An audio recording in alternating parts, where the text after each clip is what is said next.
I mean, I'm still digging Hey, into fellow it. rockers and moshers, welcome to the Metal Connection, the connection to all things metal. I'm J Dub, and we got some guests on the show for a Mosh Jamz episode number 3, I believe.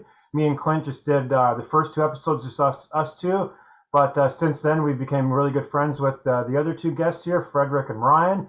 And we got Frederick here from Thrash or Be Thrash channel. And then we also got Ryan here from Damage Incorporated Inc. So check out those channels.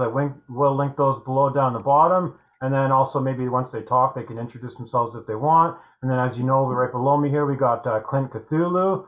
So yeah, we're just going to be doing kind of off the cuff, kind of more of a random, just basically what all we've been jamming and playing lately. Like, it doesn't actually necessarily have to be stuff we've been moshing to. It's just a clever title we came up with. So in general, it's just the stuff we've been playing recently in the last couple of days, last week sort of thing, or maybe stuff we've been getting in the mail recently, just sort of that stuff along the line.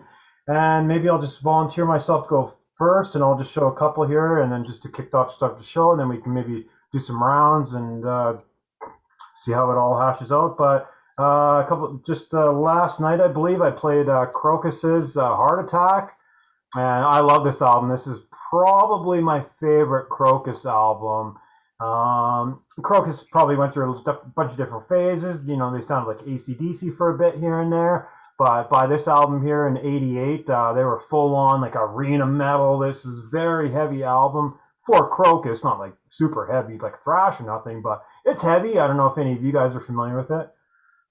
Yeah, I got into the earlier stuff. There when they were from their 70s albums right up to about 80, 86, I think, was when they were sort of AC/DC sounding, but they had their own sound as well. So I wouldn't, but they were those early albums. What they do, they were very heavy at the time. They weren't, like you said, they weren't thrash speed. They were just really, I think, a little bit heavier than AC/DC. I reckon some of the albums that they released back in the 80s. Some of them, I yeah. definitely need to hear some of that. Yeah, it's kind of weird when like there's a few albums that kind of AC/DC, then they kind of stepped away from that a bit. But Yeah, I'd say by 1988, Heart Attack, they totally kind of dropped that AC/DC sound, and we're kind of, obviously, everyone know at that point, kind of glam and things like that, and arena metal, arena rock was huge in the middle half, late half '80s. So at that time, they adopted that really great big arena metal sound, right, production. So that's where they were going with that Heart Attack. Great stuff. Probably my favorite Crocus. And then we got an old school band, an old school German band, but a newer album from them. They got the old '80s band Exhumer, thrash band, but this is one of their newer albums from 2015.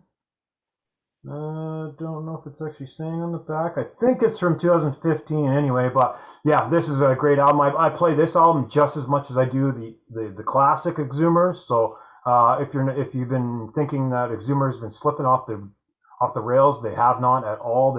They have not dropped a step. They're still just as good as they were back then. So I don't know if that's a great album. yeah, that album's awesome. Yeah, It is. Yeah, I've I yeah, was go. trying to get some of their stuff, but I didn't win it. Yeah, it's still going strong. Yeah, their early stuff was good, but they, when they did their comeback album, it was a great surprise to see them come back again. yeah. Reform. It's Sometimes when the bands do comebacks, they're maybe not as good, or the singers slipped. It doesn't sound as good, or sometimes there's just a Yeah, weird combination of something. But oh man, that newer Exhumer rules. I play that. I rotate that in just as much as I do the other ones. Maybe I'll show another one quickly here. We got a Benediction, a newer one from Benediction. Well, not newer, but 2001, I think 2000. But I love that band. yeah, I think Frederick's probably really well. I know Clint has some Benediction too, I think as well. But I Not think yet. oh, Not yet. I, I thought you had some Benediction. Anyway, when they first started, they were pure death metal, but I think at this point they were kind of more of a death thrash. yeah, So I'm happy I busted this album out yesterday, because when I did play this, I think yesterday or the day before, I was like, "Fuck, this is actually more kind of death thrash," and I was just really in the mood for it, and it was. yeah. The I love the. Benediction. Yeah, go, Clint. Go ahead. You go. Sorry, Frederick. I was just gonna say Benediction has always kind of had a little bit of thrashy in their music, though. I know that from what I've heard of them. You know, I did have 2 of their CDs, but you know they've gotten stolen or misplaced, or, stuff like that. I did have 2 of them. I had like I think it was their 3rd and their like 5th album. Yeah, I've got 3 of their albums. I got their debut, Subconscious Terror, I got Grand Leveler, and Transcending the Lubricant. And like those first 2 or 3 are more pure death metal, right? Yeah. Barney, from Barney Greenway from Napalm Death sang on the debut album, and that's all that's what when he left that band, you could almost hear that sort of sound in Napalm Death when they were doing that Napalm sort of death metal sound. But Subconscious Terror is a great album. If you haven't heard it, go out and check it out. It's very it's doomy, but it's a doomy sort of death doom, but not really doom, if you know what I mean. Yeah, cool stuff. And we'll let someone else go first. I don't know, maybe Clint, maybe below me will go next. I guess I'll show. This is a band called Monogram. They're a black metal band. If I can put that on, Oh, that's pretty damn cool. And then they have like a Viking on the back. They have like kind of like a Norse theme. Nice. I gotta get that. Yeah, this album's pretty cool. It was in a bundle. I just bought. Funny thing, I'll say bundle. I mean, I bought like a bundle of like a lot of black metal, death metal, and doom for like $90. I got like 18 CDs. Nice. And this is, there was like 2 or 3 from them. This album, they've all had like, there's like all kind of have a Norse theme, because if you look, there's like Finrare right there. There's Jormungandr, the world serpent, right there. Jormungandr. I guess that's supposed to be hell, hell. Yeah, hella, yeah. And then, if you look at they're Norwegian, they have their Thor hammers. They're really cool. Kind of like, black metal with some elements of death metal and doom. Yep. Yeah. Go ahead, Paul. He's having technical difficulties. I know Monogram because back in the early days, it was just like Enslaved. They were like Enslaved, so that Viking metal. Yeah, they've been doing that late. Yeah, Enslaved's been doing that lately. The it was an Utgard album they put out recently. That I looked at that, I'm like, that kind of does look like it's more Viking oriented or Norse mythology. I think all their albums were Viking sort of. What, Clint? I was gonna say Unleashed has always had Viking themes throughout their music. Amon Amarth as well. They've been kind of had the Viking theme. Would you say like Enslaved is more of like, sometimes Enslaved goes more like progressive melodic black metal? Yeah. They're the kind of they would be the kind of music I would be playing, except theirs is black metal and not death metal. Well, I wouldn't call Enslaved black metal much anymore because they did change their style. I think after Eld, when they released that album Eld, it was more of the black sort of Viking black metal. Then they went more proggy. Would you say is there death metal in them? A little bit of death metal as well, yeah. Yeah, I would think that's there you go. There's your kind of a literal sense of what my music's gonna end up sounding like. It's gonna sound kind of like Inflames a little bit. Their early stuff was just pure Viking black metal. Frost and those albums. Yeah. I'm only missing their newest album. I need to get their first one, the very first one, the green one, and then their newest one are the two I'm missing. Everything in between I have. Was it Utgard? That one? Most likely. Yeah, it's the one with the raven. I know that is on the cover. That's probably the one you're needing. Yeah, I need to get that one. They definitely have that Nordic sound, but continue on or pass it over to the next person or do whatever you want. This is another band. I got this today. I listened to it earlier, and it's hilarious. Revolting Cocks. Oh boy. Oh, I do know that band as well. Y'all know, have you ever listened to this, Ryan? Have you ever heard of them? never. What about, all right, Revolting Cocks is all the members of Ministry, but it's their Ooh. side project, but it has a comedy twist. Oh, so And so basically a heavy metal Weird Al Yankovic. kind of, but with them, with Ministry, it's really political. This is like just kind of like, there's like one of the standout tracks on it is Big Sexy Land is the name of the song. Okay, the only other metal musician who I know is kind of in the comedy realm is Brian Posehn. Because I know he makes some metal music and it's kind of comedy based, yeah. And Psycho Stick. Mm-hmm. Right, And yeah. Snake the Sea. The D! I love the D! It's a good listen. Just I kind of had to like turn it down because it has some funk elements too, like your old school like funky porno music from like the 70s. Oh, It has cool. some of that. It's just an interesting listen, and I got it, and I only paid like $2 for it, so it was worth it. Was that in the bundle, Clint? Do what? Was that in the bundle? You get that? Is that in the bundle? I bought them separate, but they came together with like some Ministry and some 9 Inch Nails, that I got today. What year is that Revolting Cocks? What year is it? It is. Let's see. Would that be the 80s? Something around the 80s? I'm gonna have to get back to you on that, Jamie. It seems like it'd be like late 90s, mid 90s or something, but yeah, probably about 1998, 97, maybe around that area. Something like that. I don't see a date on it.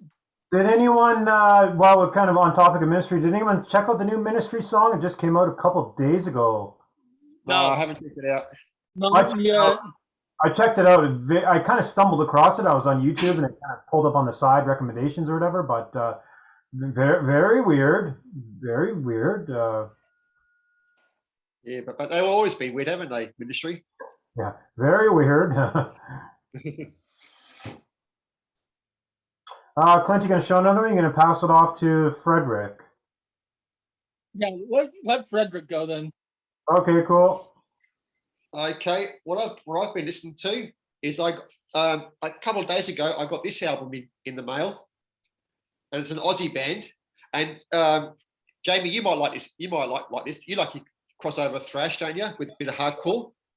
Oh yeah, I think I've seen that one. Oh, that's your freaking profile picture. Yes, this is a band called Pizza Death, and this is a band out of Australia, and they are very much in the and all the songs are about pizza, and I'll give you some song titles, and I'll give you the description. There's a song here called 1311-666, and underneath it says, when you dial 1311-66, be very careful not to dial an extra 6. You never know who will deliver your pizza. There's another one, Slicezilla. Oh, Slicezilla. That's Slicezilla. That's the mascot. There's got to be some with pineapple in here, man. Yeah, this is the description. A giant Godzilla-like pizza slice has awoken from his slumber beneath the ocean and wants to destroy the entire city. So you get that. So yeah, this is just straight out hardcore thrash metal, and with the comedy twist. Yeah, very much like, you know, if you think of bands like SOD, MOD, you know, Municipal Waste, that sort of style of fun metal, and the vinyl is a brilliant vinyl color. It looks like, I got it. It's gonna look like a pizza. Yeah, Nice. Red with some yellow splatter. Nice. yeah, so the sauce and cheese. It actually looks like ketchup and mustard, actually. No, because pizza's got tomato sauce in it. That could be tomato. You know what it is? I jerked all over that, and it's a mix of blood and my piss. This is just a fun, you know, sort of metal band. You know, I love a metal, but I don't like hearing too much always doom and gloom. You know what I mean? You need something a bit different in the metal sort of. I'm definitely gonna check that out. I'm definitely checking that out. Looks like a setup. You can't get it on CD, Clint, so you can't get a bundle. So literally, you have to get it on vinyl. On vinyl, yes. The thing is that the only album they have, or do they have more? Yes, that's the only album that they have at the moment. So this was released, I think, this year this year. All right. They do need to make when they release their next release, they have to make it look like a pizza, like an actual pizza with toppings and stuff. Yeah. With a name like Pizza, you can expect their next album will be again about pizza, you know? Yeah. So, there's 20 tracks. It's like Galactic Empire. So 20 tracks. My friend Bryce is actually the drummer of Galactic Empire. So yeah. I know about wait. What position does he play? What instrument? Drum. Oh, wait. Oh, he's the Boba Fett! No way! That's my friend Bryce. He's been he's from here in Texas. What was the other guy? He was the Imperial Guard. He's now with it doing his band Illustrium. Yeah, his name, but he was the Imperial Guard. Boba Fett is now in Shadow of Intent. Oh, nice. Yeah, Bryce is a good friend of mine, and yeah, he's like 25 different bands. Damn. Okay, Love you, Bryce, if you watch the video. For my next viewing, I've been listening to this band, Autopsy. Oh, Survival. Yes. This is one of my favorite death metal bands. I really love this band a lot, you know. But this album here, it was more of a death doom. When they first started out, they were a death doom metal band before they became more of the death metal. And this is a great debut album. I love it, I love every song on this. It's slow, it's fast, and it's guttural. It's just a great, I love the artwork, because that artwork is very similar to the a scene out of Hellraiser where the guy gets ripped to pieces. I think that's where they probably got the inspiration from. Yeah, clearly. So yeah, so this is great artwork. So yeah, I like this album a lot. I love every Autopsy album that they've released. It's just brilliant stuff. Yeah, I don't know how that drummer does it, because I know whenever I was supposed to go see him live, and the drummer's going a million miles per hour and doing vocals on top of it.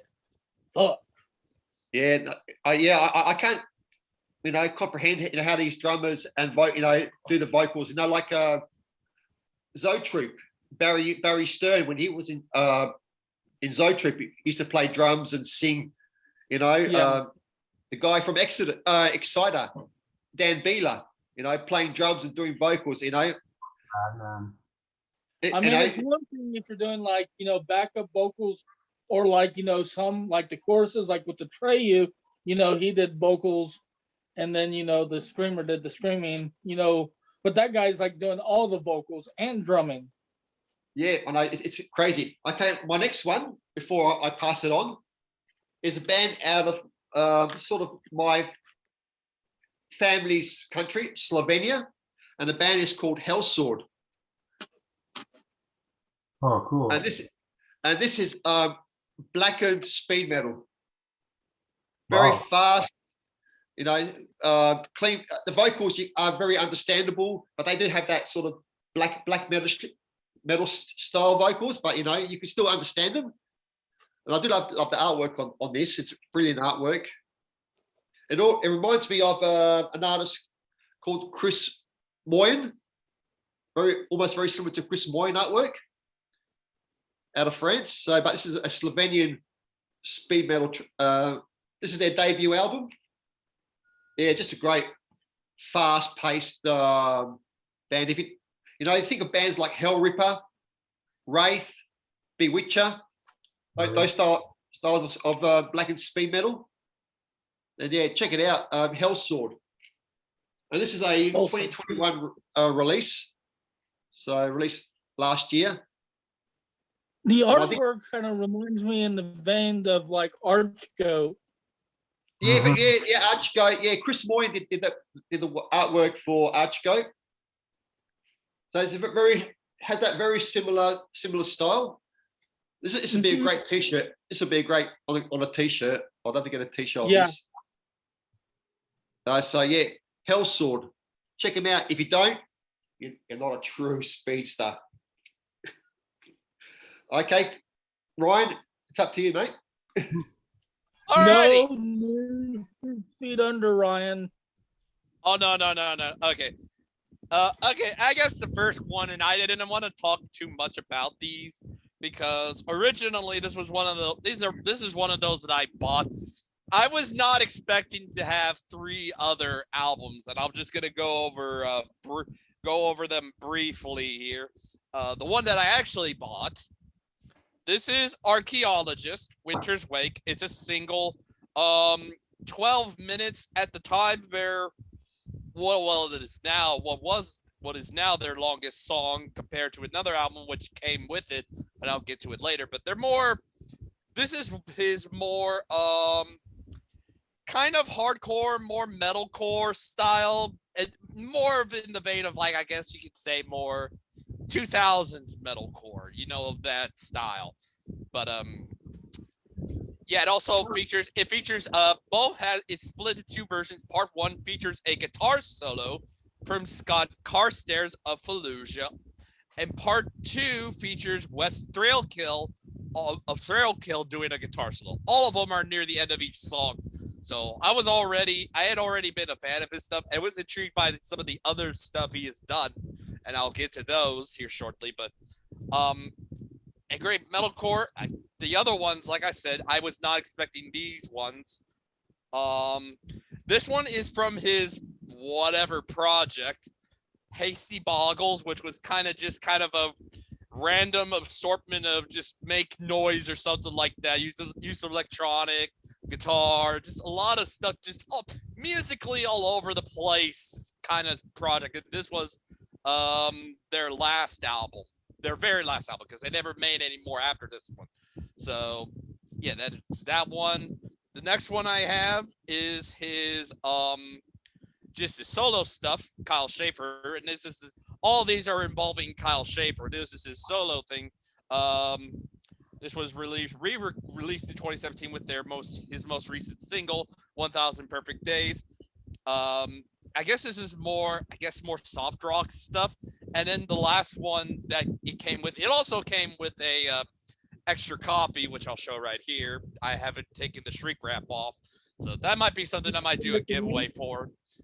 You gonna send it to me? No, I might just do a giveaway, or it might just do a giveaway. But then the last one I got is more of his ambient project, and it's called Sealand. This is Eternity, which includes their, basically reading off of this. Eternity is a remastered compilation based on the 2015 Dark Days album and 2016 Sunrise EP. Part 1 focuses on structure and melody, while Part 2 includes the slower ambient pieces. Everything has been presented together here for the first time as originally intended. And it also contains a bonus track on here, which was, before Winter's Wait, the longest song he'd ever done in any of his projects, Landmarks, which is about little over 10.5 minutes. So yeah, I don't want to talk too much about these, but I did end up getting these on Bandcamp, all of these, and I'm waiting on one more to come in and wait for that one to come in. I might talk a little bit more about it when I do a live stream and stuff like that, where I might talk. So right. Would you say he sounds like Devin Townsend? Would he be similar to Devin Townsend style? No.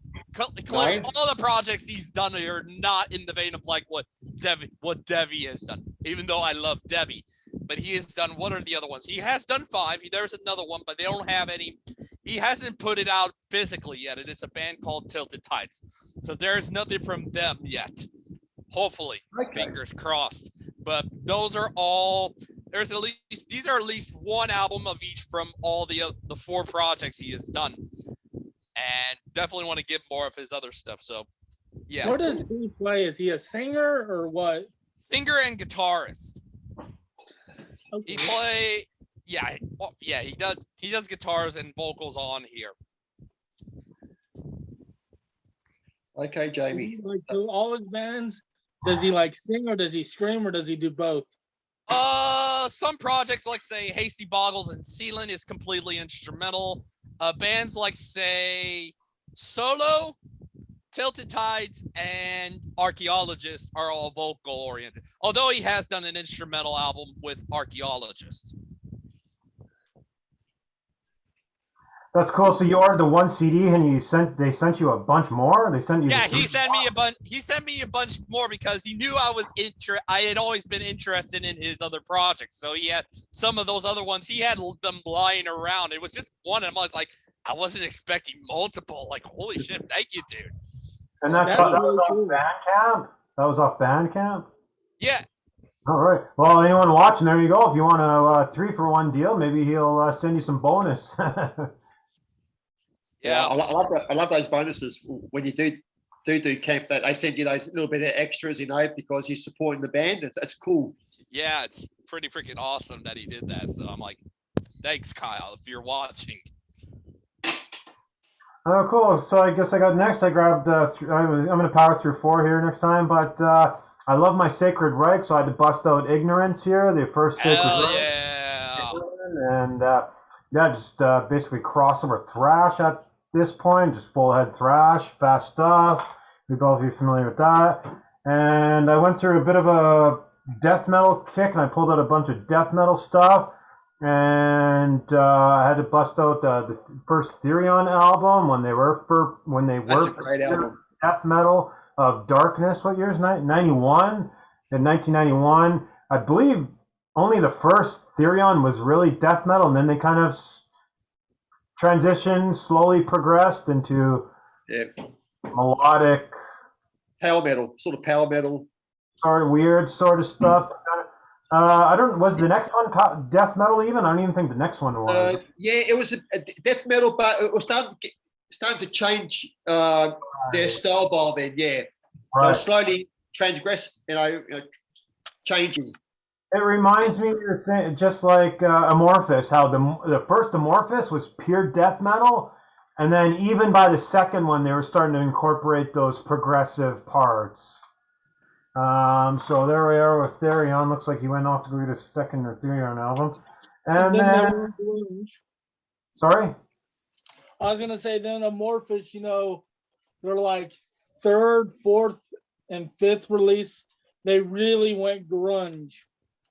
Right. Oh, wow. Yeah, for me, I'm not a big fan of what Amorphous did after, like kind of the folky, progressive, whatever. It starts to get a little too slow for me, but yeah, that's I just kind of like that first Amorphous and the first Therion. Although some of the Therion stuff's after, like that Feli album is okay. Some of the stuff's okay. And then next is, I really love the singer here, rest in peace, Warl Dane, to bust out a Nevermore album here, The Politics of Ecstasy. I think this was their second album. Yeah, I think this was just their second album here, so I had to bust out Nevermore. I haven't probably played in this Nevermore for a couple of years, maybe a couple of years to be honest. So it was time I bust this out. Before I continue on, Frederick, did you go get something related to Therion or something like that? Yeah, I just want to show the vinyl. Okay. Oh, nice. Wow, Rickett. That looks to be like a re-release at some point. I see Yeah, 20. it is a reissue, but it was 2017 reissue, but it was released in 1991, like as you said. Right. I was going to show the vinyl version as you showed the CD. Wait, who reissued it?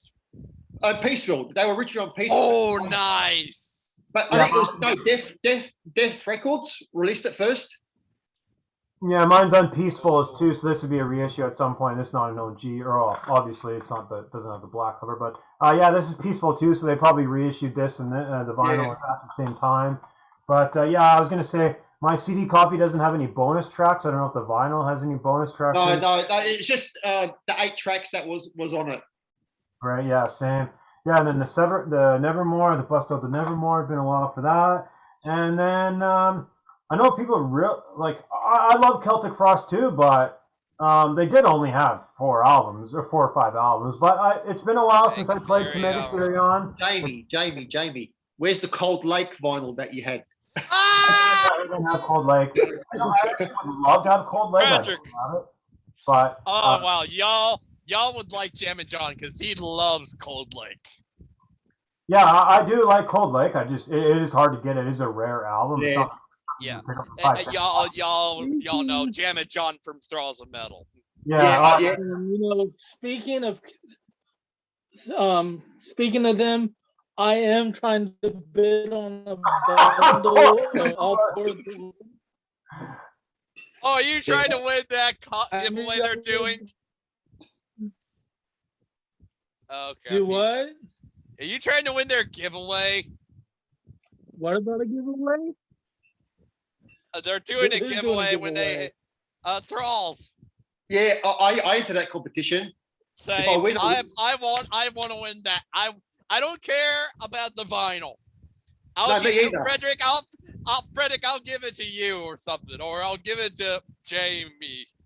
Well, actually, Ryan, I don't know Alien Weaponry. I don't know if they're any good or not. Do you know that band, Alien Weaponry? No, I don't know. That's why I'm asking if you'd want them if I end up winning. well, whoever wins it. Oh, yeah, it's a great album, Jamie. Great album. Celtic Frost is going to give away. What was that, Clint? Or his reception in his room must be terrible.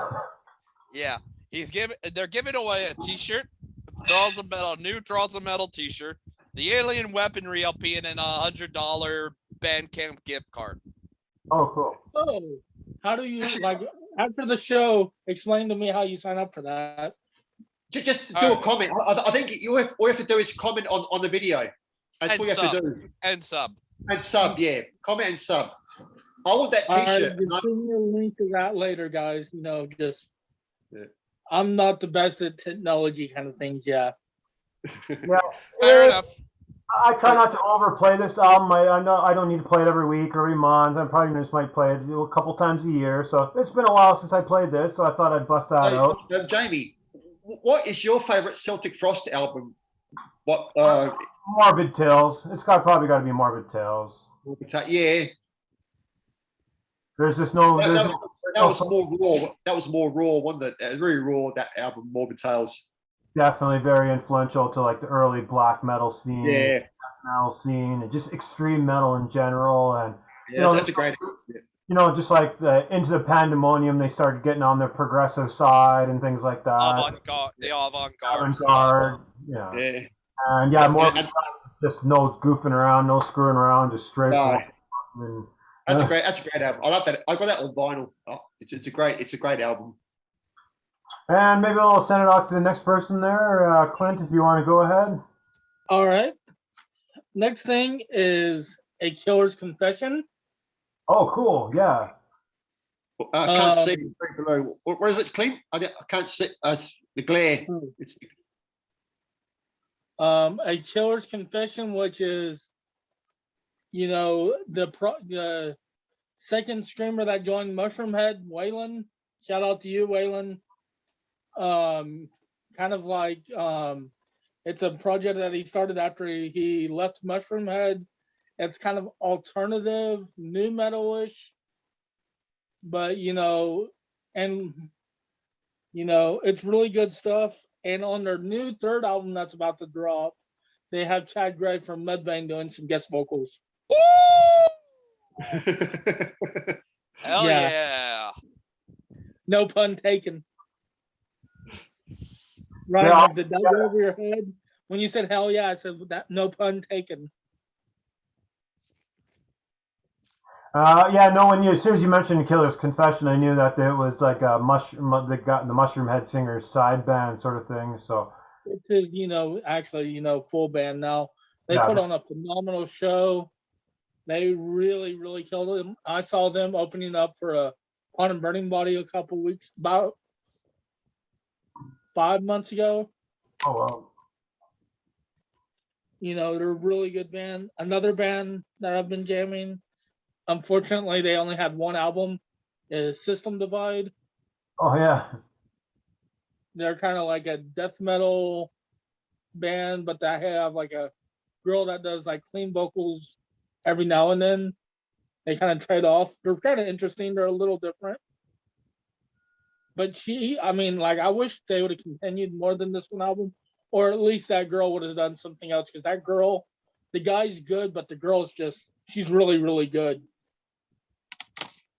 Yeah, you sent that video in the group chat just I think today at some point, and I checked it out. Yeah, it was good, and then I went to see if they had any albums, and they just had the one. So that is unfortunate that they just had the one album. And fun fact about this album, I've never heard of them before until y'all give me shit and joke about it. But I did buy a bundle of like 20 CDs for $20, and this was in there. Okay, that's cool. I have never heard of that. I bought 2 other bundles from the guy, which was the full discography of power metal band Stormstone, and I bought or Stone Storm. I can't remember. Can't think of it. I've shown them previously, and then I bought man, my brain right now is not working. No, it's just too many bundles, too many albums. Mercenaries full discography besides their first album, which is a power metal melodic death metal band, from the guy. So, he had this other bundle. He's like, hey, I have like some stuff. That's where I got the other band from, like, Borjorn's, side project, one of his bands from Soilwork. There was like a lot of stuff in that bundle. That was really cool. So I was like, cool, 20 CDs for $20. Sounds good. Was the side what was it? What's that? Was it the side project he has with one of his guitarists in Soilwork, or is it Disharmonia Monday? No, not the second one. It was the one that I showed you whenever I showed that case. That cold something. Yeah. Okay. Another band, I would like to get their other albums. I'm like that, eventually I will. This is their third album, a band called The Wise Man's Fear, which is a metalcore band. And what is up with the glare I got? I know I get the glare. I just try to you just turn it sideways a bit. Just turn it sideways a bit, and it cuts the glare down. Like. Yeah, that way. Yeah, that's better, Clint. Yeah, I can see it now. Wise Man's Fear. They're kind of a metalcore band with elements of like fantasy because they've said in interviews. I thought their lyrics were really deep, but they say, their lyrics are all one story, kind of like Coheed, but it's like a fantasy story. Rhapsody, metalcore Rhapsody. But I think it's better than a lot of metalcore Rhapsody of Fire, basically. And I'll let somebody else go for, but those are the ones I'll. All right. Frederick, I guess. No, if you want to go, Clint, you can go. Go.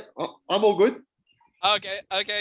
Well, the other ones I'll show off. The other ones I got, and it's like a twofer. I didn't know this was coming with another one. I didn't think was going to come with it, but it's not like these. This one was more a compilation. But Living Wreckage, One Foot in the Grave EP, metalcore Massachusetts-based metalcore featuring John Donez and Matt Balkin from Shadows Fall on here. So right off the bat, when I first listened to this, I was like, "Ooh, this is interesting. I didn't know about this band."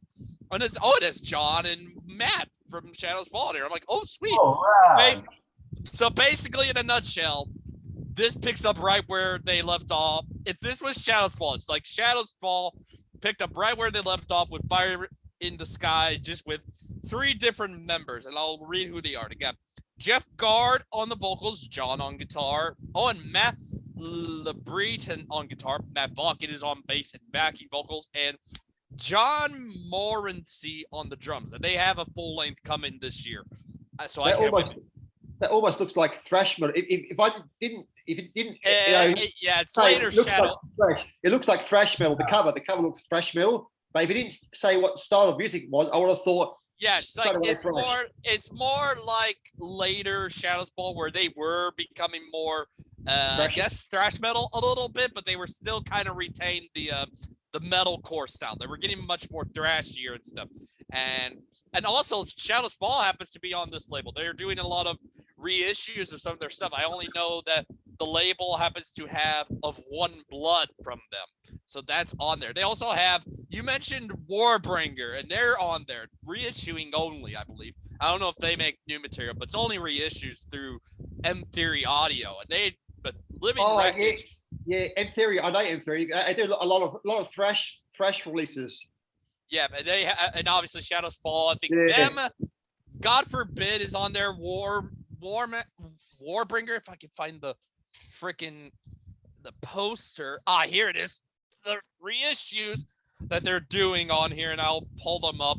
God forbid, Shadows Fall, Sworn Enemy, Panic, Hatchet, Warbringer. Here's basically all the bands are doing reissues for.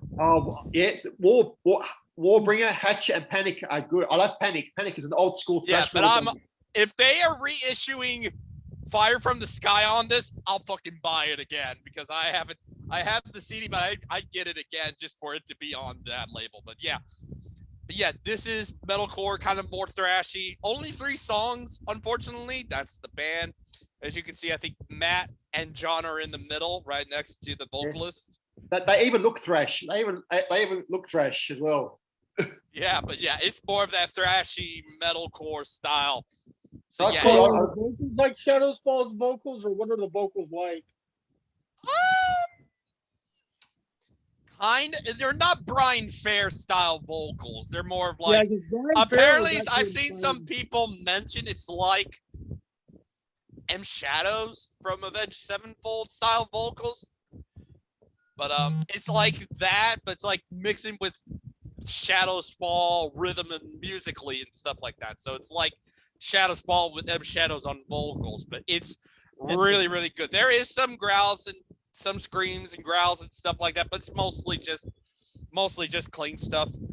And then the other one, like I said, it came with something else. It came with just a little compilation, which is just them kind of ripping off Bathory, as you can clearly tell. This is just them. Cool. It's just a 2-disc compilation. Living Wreckage is on here. But yeah, it's just a 2-disc compilation, 39 total tracks. Oh. Yeah, there's the back. And also the cool thing about the insides is it's got a picture of the band. Right there's the Living Wreckage band. But it's got a lot of all the other bands on there, so it's pretty damn cool. It also came with flyers and stickers, and there was even a sticker of this. So yeah. Yeah, that's cool, because a lot of record labels don't do compilation and CD or vinyl anymore. But that's pretty cool that M Theory are doing that. Yeah, that is cool. I'll be right back, guys. What are some bands on that compilation? Run through some of the. Well, aside from Living Wreckage, they got on here Hellsought, Abstract. Hellsought's cool. I've seen Hellsought live. Yeah, the song is Will and the Witch. I've seen that. Yeah. Oh, what we got? Mantic Ritual, Let Us Pray. Was there Fueled by Fire, the Sonic Overlords, which I looked into them, and they got like a little card thing for them on here. This is the Sonic Overlords right there. kind of more of it says heavy classic epic melodic doom metal. Oh, cool. And if you get a CD, it includes a bonus track featuring Tony Martin on it. Oh, awesome. Okay, what else is there? Headless, White Wizard. I don't know if y'all know. I feel like I know this name. White Wizard's Thrash, aren't they? Speed metal. It's two seasons, and they have Mark Bowles. If y'all are familiar with that name. Yeah, I've heard the name, but I can't remember what band he's been in. Yeah, but Didn't he do some vocals for Yngwie Malmsteen? Yes. Yes, he did. Yeah, that might be. Yeah, but then we got Toxic Ruin. I already mentioned Living Wreckage. Varmia, Silver Talon, Mordred, The Absence, Immortal Guardian, Scardust, Semican, Grave Shadow, Stinky, which I think that's a funny one right there. And then we got Sicarius, Hazard, that's Hazzerd, Santa Cruz. So that's thrash metal, Jamie, from your part of the world. Ooh. Yeah, but then we got Ex Mortis, Voices of Ruin. Mortis is awesome. Yeah. Then we got Ventersea, the Valra, Danko. I know Danko Jones. I've heard the name before. Yeah, I know Danko Jones. Then we got Blade Killer. Cool band. Hiss from the Moat, Sworn Enemy, Hecate Enthroned, Into Eternity, Cultural Warfare, Nova Rain, Empyrean Throne, Blackfinger, Blessed Cursed, Apothecary, and Psychosis. It's SICOCIS. That's a great comp. I need to get that. Cool. Cool, Ryan. There's some good bands on there that I do know. I know a lot of those bands, Cool. Yeah, those are some bands I'm gonna be listening to that soon, definitely. So that's a hell of a lot of bands to check out. Huh. Yeah. But like I said, it's good to see that more labels should do that sort of thing. Release that's compilation. That is the first compilation I have ever owned. I think since an alternative press compilation album they had back, I think in either the late 2000s or early 2010s. So it's been a while since I've had something like that. That's a cool. I like that compilation. I want to get it on vinyl if it's available on vinyl. I think it might be just CD. If you can find it on vinyl, good luck. Maybe if you order a vinyl. It is 39 bands, so I don't think they're going to be able to press that on vinyl. It depends on how long the songs are, I suppose. I've seen some that are. I've seen one, the Stinky Band. It was the shortest one at about maybe 2 minutes. So the first disc is about 80 minutes exactly. I don't know the second disc though. No vinyl. No vinyl, just CD. Then it's impossible to print that many songs. If it was a vinyl, it'll probably be a four vinyl set. It says it's a double album, so that's gonna be even more. Yeah, I know. Oh, that's cool. I like that comp. I need to get it. Yeah, just that one disc alone. That's four sides. That's a double LP right there. You got the other ones. That's Jesus. So if you want to order that CD, they gave you that compilation for free. There are some I have seen that I could get for free, but I've seen the Transcending Obscurity one, but I will definitely look and maybe get some more compilation albums in the future, hopefully. Yeah, they are good. I like them.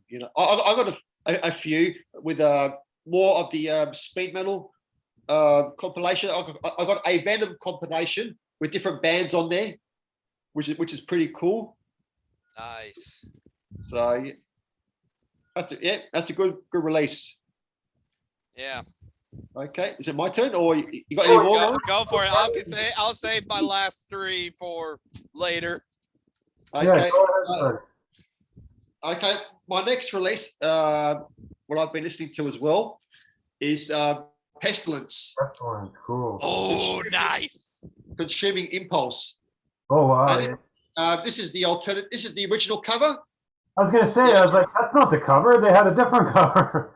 Yeah, no, this was the original. If you look at it, it's like Cannibalism, which Exodus did on their Pleasure of the Flesh album, sort of thing. So that people are eating brains and. If I'm correct, the other cover is the guy with the screaming face. Isn't that the cover? Wasn't that all on it? Yeah. But yeah, that was the alternative cover. This was the original cover. But I think Really? it got banned because of the violence, being very gory. And so they went with the more iconic album cover. Yeah, this is a Hammerheart reissue. Ooh, Hammerheart, I know about them. So you get the full album, and then you get a live in '89 with the full album set live. Ooh, so it's a double disc set. Wow. Yeah,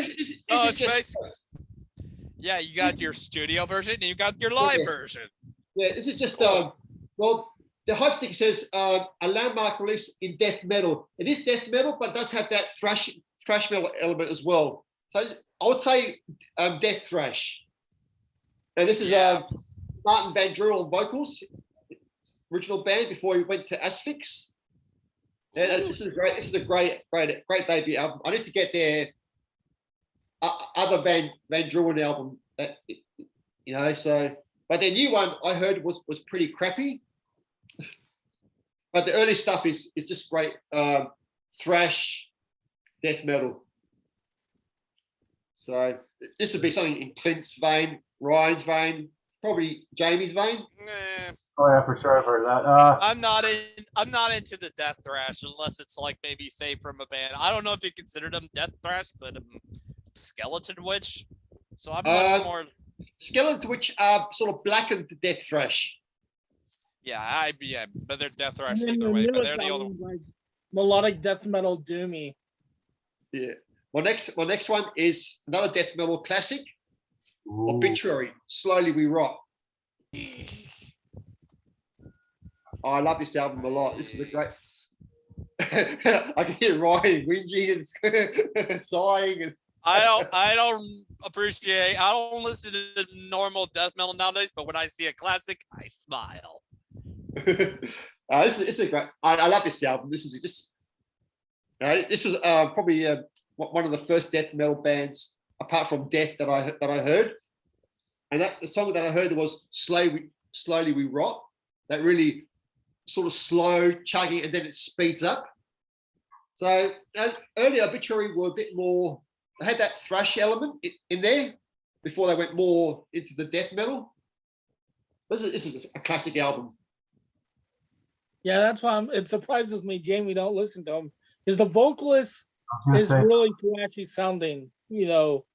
John Tardy, the vocalist. Yeah, he's got a very, very unique vocal style.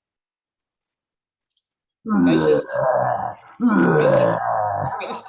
is just great death metal, and I love it. I love that old school style death metal. Okay, now another band. This is an EP, a band called Solicitor out of the USA, and this is a female-fronted band. And this is their brand new EP, 2 tracks, which I believe will be on their new album. So if you love your speed metal like I do, then check out Solicitor. They've got 2 albums prior to this. So yeah, female fronted. That's the vocalist there. That definitely looks awesome. I can tell that's good without even hearing it. Well, I do want to. It's great. I've got their 2 albums. They're just your 80s sort of style speed metal. It's really cool shit. Okay, now onto a CD. I don't know if you guys ever heard this band before, but a band called King Cobra, or Iron Cobra, out of Spain. No, I haven't. This is they're like speed metal thrash, aren't they? Yeah, sort of traditional speed metal. Yeah. Yeah, I've heard of them. My uncle, I think, has a couple of their things. Yeah, this is their Dungeon Masters CD. I got all their other stuff on vinyl, but not this one. This is just some great a band out of Spain that's playing old school traditional metal with speed metal. So it's pretty cool. Nothing on the inlay card, and it's just so your old classic sort of style photos. So yeah, Iron Cobra. This was released through Dying Victims Records. So yeah, if you do check them out if you love your speed metal with traditional heavy metal.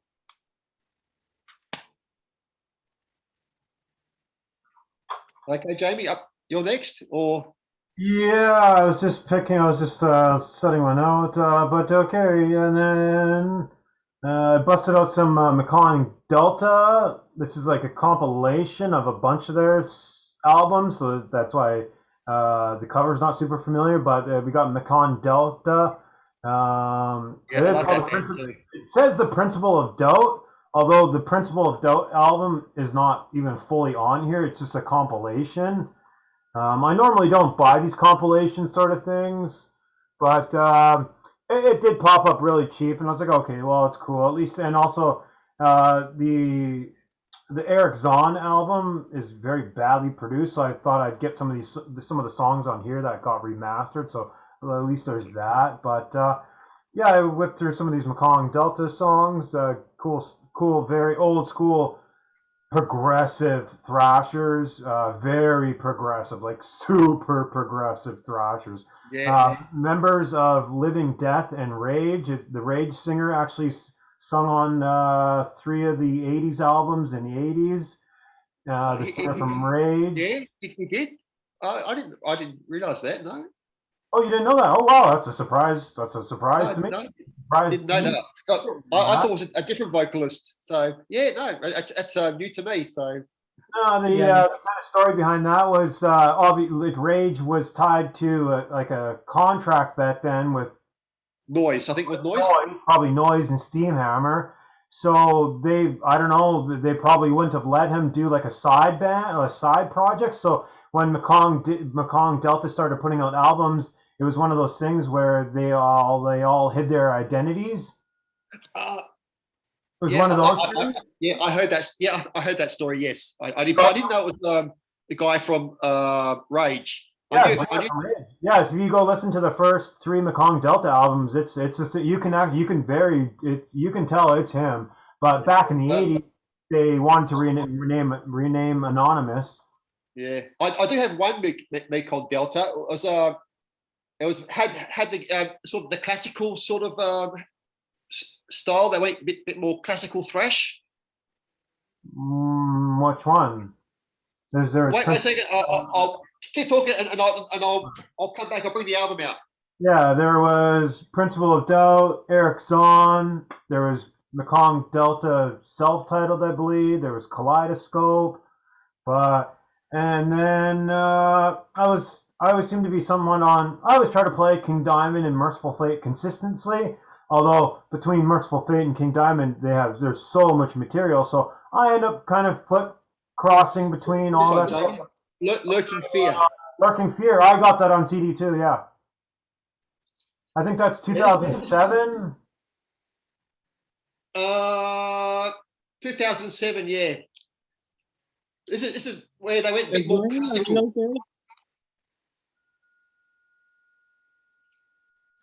Is Ryan okay? Yeah, I'm here. Oh yeah, I think he was just on the phone. It sounded like he got a phone call or something like that. But no, I went to take care of the dogs real quick. Yeah, that's fine.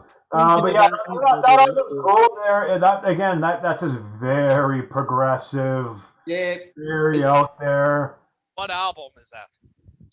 This is Mekong. James was just showing his Mekong Delta compilation, and I'll just tell him I had this album. Oh, cool. Cool. So I'm not the only one with a compilation.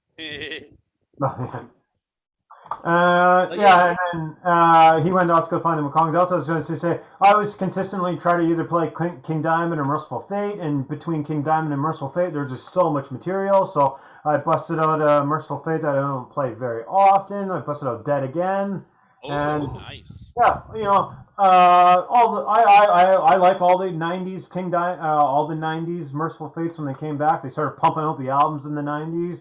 All great stuff. I think Nine might be one of my more favorite '90s Merciful Fates. And there's time. I like the third album more, so that one's my first. Was that Into the Shadows, I believe? Yeah. There's Into the Shadows, Into the Unknown, Time, and I like them all. They're all cool. I kind of rotate between all of them. So Dead Again. Oh, bad glare, but yeah, Dead Again. I think this one's '98. You didn't like 9? Why'd you quince when I said 9?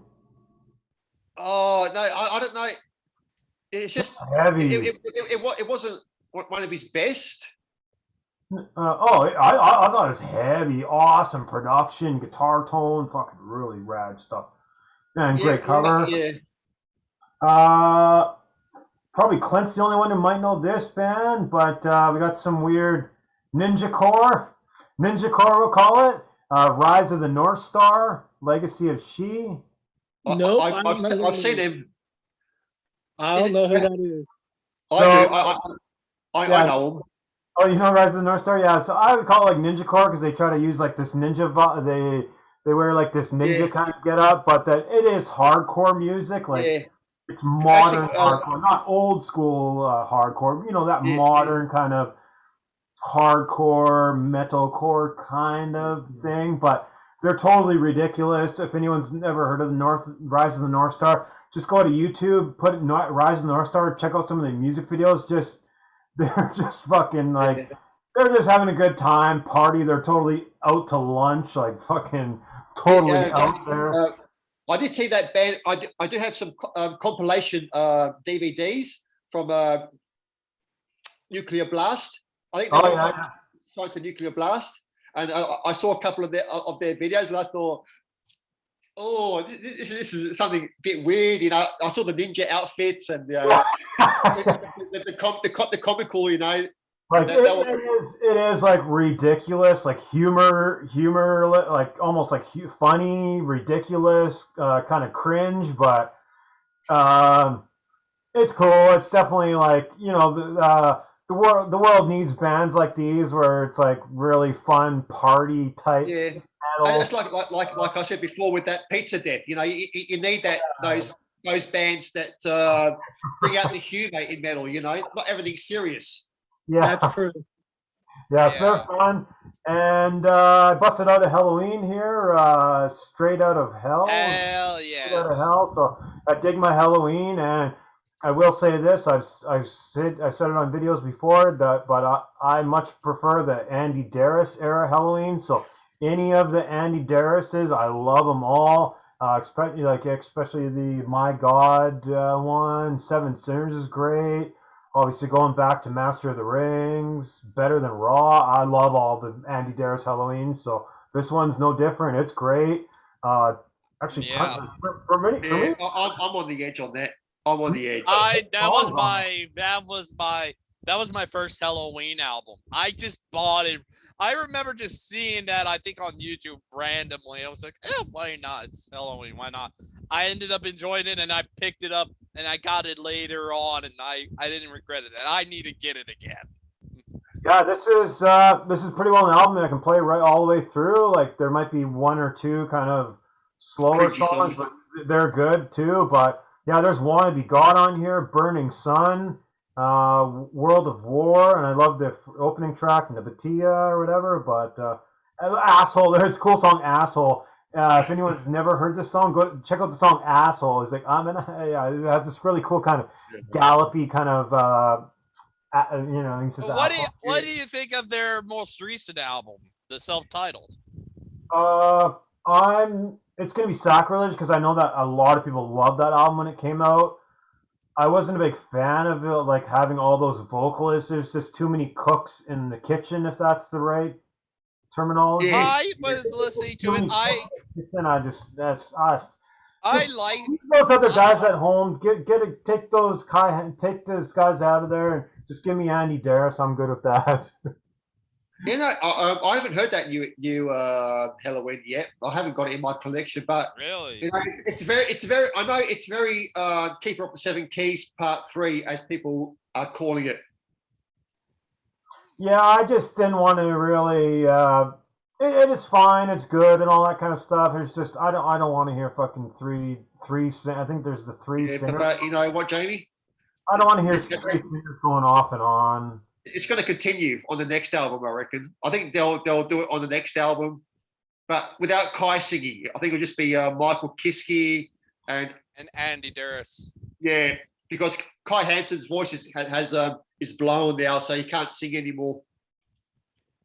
Like Yeah. I'd be more into it if they all were singing in different styles, or like if they all had like different like tones, like say if one did death metal, one did thrash metal, one did power metal, and they all kind of came together. That would be cool, but they all sing the similar style. I will try. I'm gonna try and get another my band might do a vocalist or something like that, where obviously I might do growls and stuff. I might get someone who can do screams.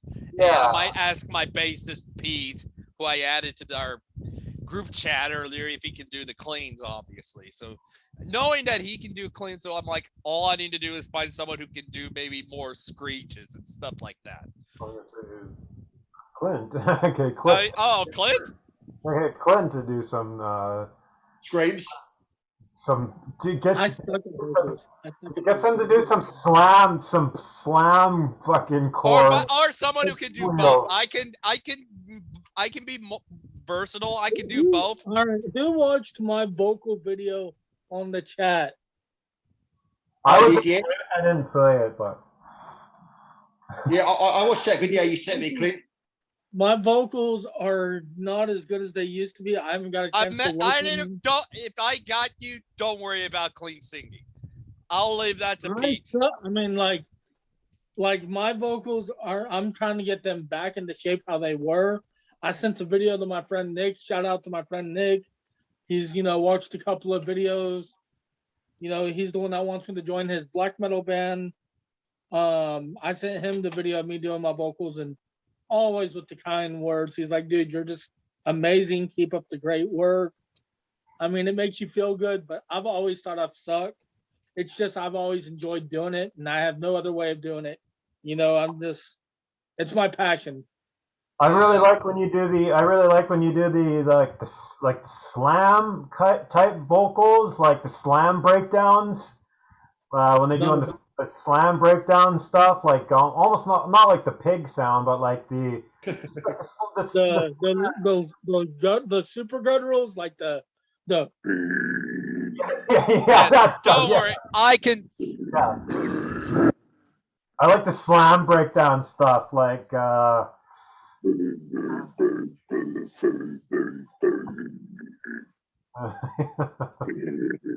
We've got it where pig squealing off. Oh, cool. That's more. Get off track. That's more Avid. But actually, yeah. So Clint, if you want to go up next and show some stuff there, I don't know how many albums you got left or whatever, but. Oh yeah, me. I have. Oh boy. Oh yeah. Oh boy. Clint's got 2 bundles. Clint's got 2 bundles to show. 2 bundles worth. Okay, yeah. You ripped through 4 or 5 or something there. No bundle over here. My bundles of joy. All right, you ripped through you try to rip through 4 or 5 here then. All right. My next one, everybody's had. It seems like almost everybody's besides Ryan over here has had like a comedy metal CD so far. Here's mine. Attila. Yeah, I think Attila. No problem. I know that band. This album's called Guilty Pleasure, and they do have a pizza song on this. Frederick, they have a pizza song called Pizza, cool. Sex, and Trolls. Oh yeah. Oh, that's cool. Are they American band, Clint? Yeah, they're kind of like metalcore, deathcore, and rap. Mm. You know, the singer, yeah, you know, this it's a one-man show pretty much. Everybody that listens to the band knows Franz. All the other people are kind of in the shadow of him, but you know, they started off being straight up deathcore, then they went to a kind of like phase. They went more rap, and they kind of they're different. You know, I mean, the lyrics are cheesy, they're corny, they're funny, but the guy does have some vocal talent. He's got quite the range and can pull it all off.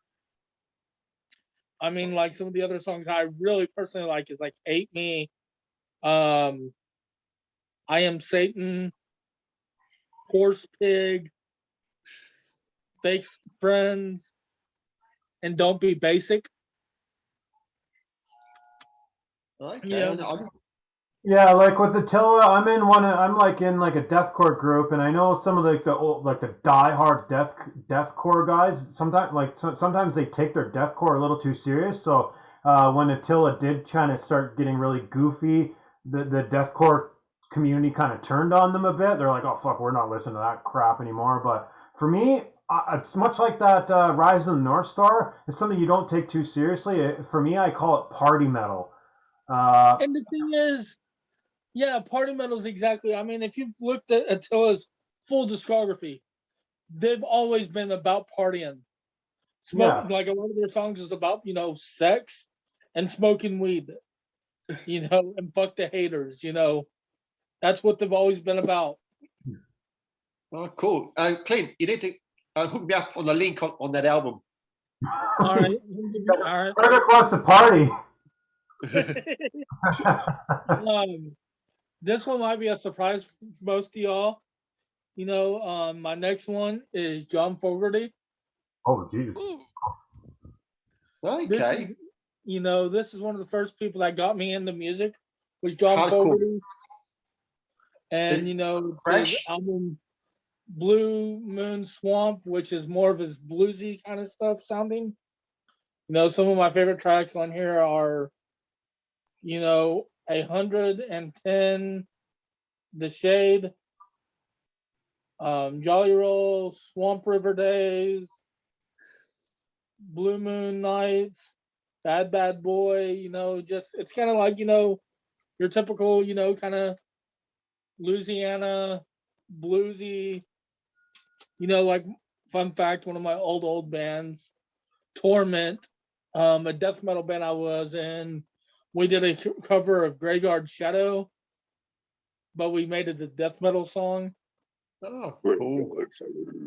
You know, Frederick, you might be familiar with him. He's from CCR, the band CCR, the old 70s like country folk kind of rock band. Oh, created Clearwater Revival. Yeah. Yes. Country, it's bluesy. It's really bluesy 80 like bluesy 70s rock, you know. Another band do what? Psych rock? Would you call it psych rock? Really psych rock. He's more country, like It's country more rock. like, you know, your hippie kind of stuff. Because I do like my 70s psych, you know, proto psych hard rock, you know, sort of that early 70s stuff. John Fogerty back in, I want to say it was 2000, maybe it was 98. I can't remember. He was rated like, you know, the best singer of all time out of anybody. Like, I mean, they had the 100 best singers of all time, and he was actually number one. Okay. I mean, look that way.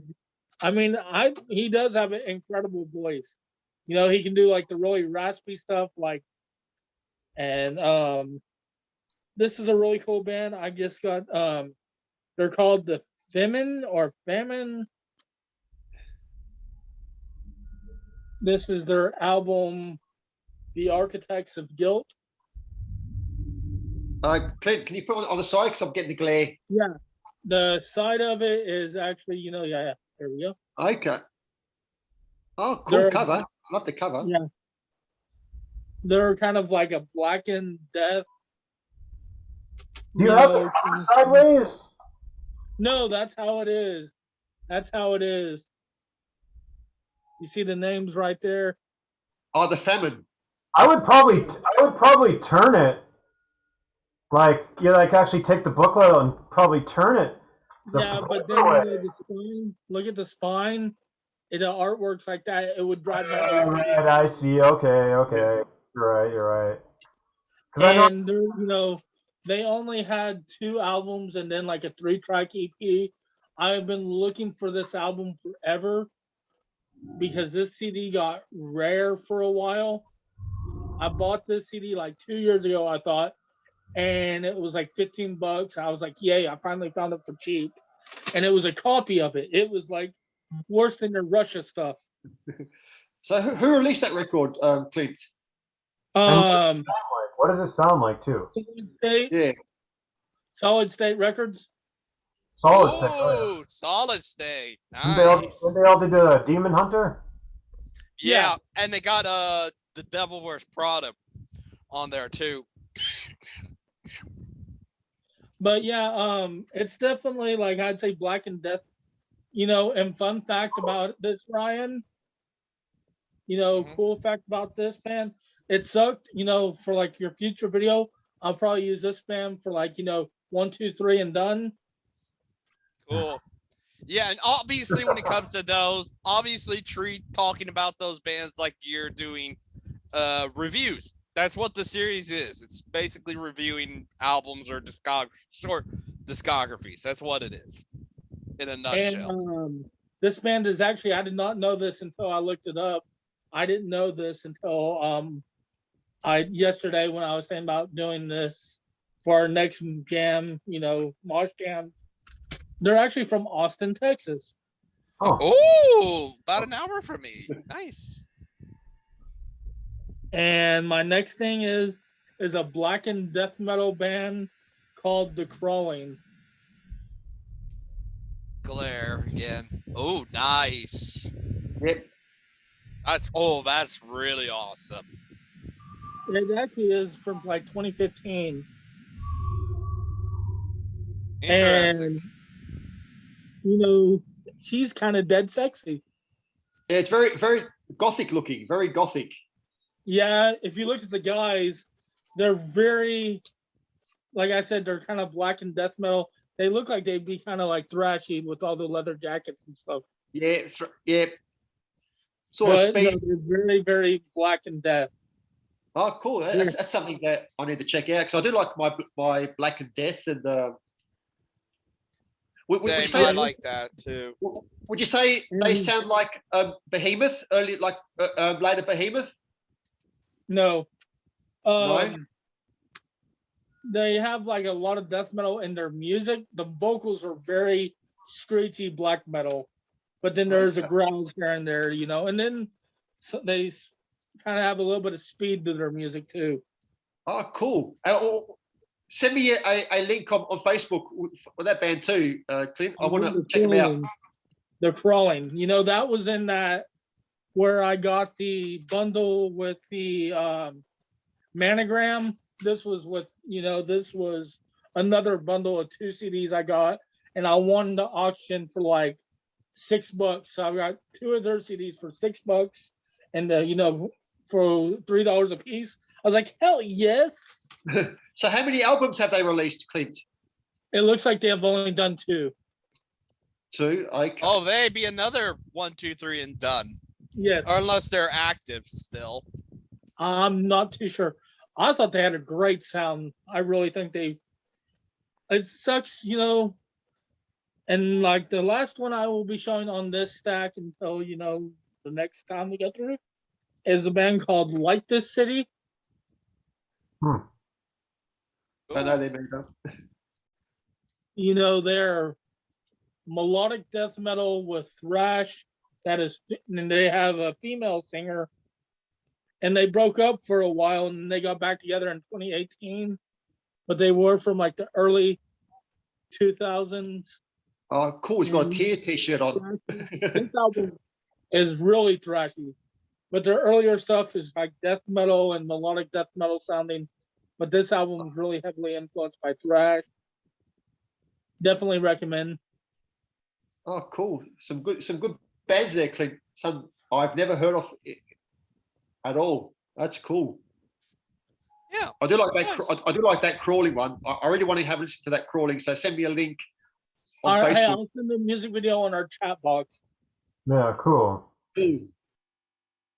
And then Jamie, no Spice Girls. Oh, darn, too bad. And Ryan, no NSYNC and Backstreet Boys. Hey. Oh, Clint, you gave it away. Those were the albums I was going to show. So I can't show them now. Actually, I recorded a collection update earlier, and I showed my Lady Gaga album that I bought, the Joanne album. Actually, I do like some of her songs. She's a good singer. Yeah, And like Lana Del Rey. Hey, I'm gonna make one of myself too. I do like Lana Del Rey. yeah, I don't like her Plus, too Lady much. Gaga is into metal, so you have to like Lady Gaga. She likes metal, so And she did wear a dress made out of meat to the Grammys. yeah, that's metal. That's heavy metal. Metal. That's heavy metal. Yeah. Because, like I said, Gaga is she likes her metal. She doesn't play metal, but she likes it. She didn't do I it. think So. if she wanted to be, if she knew she could make money doing it, I think she would do stuff like Manson. I know, not metal. I think thrash. I think she'll do the thrash or the classic heavy metal. Hey, she could do the Manson, or she could pull off the In This Moment style, Possibly, yeah. Because you've seen the video where she sang with Metallica. Yeah, that was Yeah, actually really cool. a moth into flame. Yeah, that was. Yeah, that was cool. Yeah, that was cool. That was cool. Yeah, I like that stuff. But it sounds like we're going on to Frederick here. If you want to show some, Okay. how many you got left there, Frederick? I've got 1, 2, 3, 4, 5, 6, 7, 8, 9, about 11. Okay, But, cool. Yeah, if you want to rip through like 5 or 6 or something there, and then Yeah, we'll I'll do 5 or go 6. around one more time. Yeah. Okay. I'm going back here in Perth, WA, with this band, and the band is called Dying Kings, and they are a female-fronted black metal band. Ooh. But when you listen to this record, you wouldn't notice that it was a female singing, because her vocals are so brutal. You wouldn't have thought it was a female singing these songs. And this is their second release. They did have a release that was only digital only, but this is their first physical release. Now the female vocalist in this is singing in a doom metal band, which has some black metal elements in the vocal style. But this is just pure black metal. And this is a limited edition of this is number 16 of 50 copies. I do have 2 copies of this because I was supporting my local, Perth metal scene. And this is just some great, brutal, slow, almost doomy black metal. And it came with this cool sticker. Are the vocals like really raw and wretched? Yeah, really raw. Yeah. You know when the vocals are in the background and they're just like No.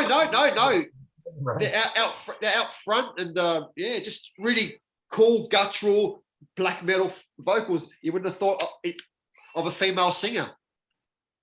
Nice. So really cool. Okay, I'm going over to Europe now. I'm going off to Sweden with this band. You can hear my cat. Right, yeah, I thought it was a TV, but Yeah, that's my cat. He's talking to me. I thought that was Frederick trying to do black metal vocals. I think he's hungry, but he can wait a little bit. Okay, this next band is a band out of Sweden called Viral. I did do a video of this band, and this band is traditional heavy metal, the new wave of traditional heavy metal. And what can you say about traditional heavy metal? It's just one of those styles of music that I do love. I love all sorts of metal except for metalcore and that, which I don't like. But we need to get you in this one. This is a great band, and just like a little bit like Iron Maidenish, but not with the galloping you know, the galloping and a bit of speed metal, as you would expect from this band.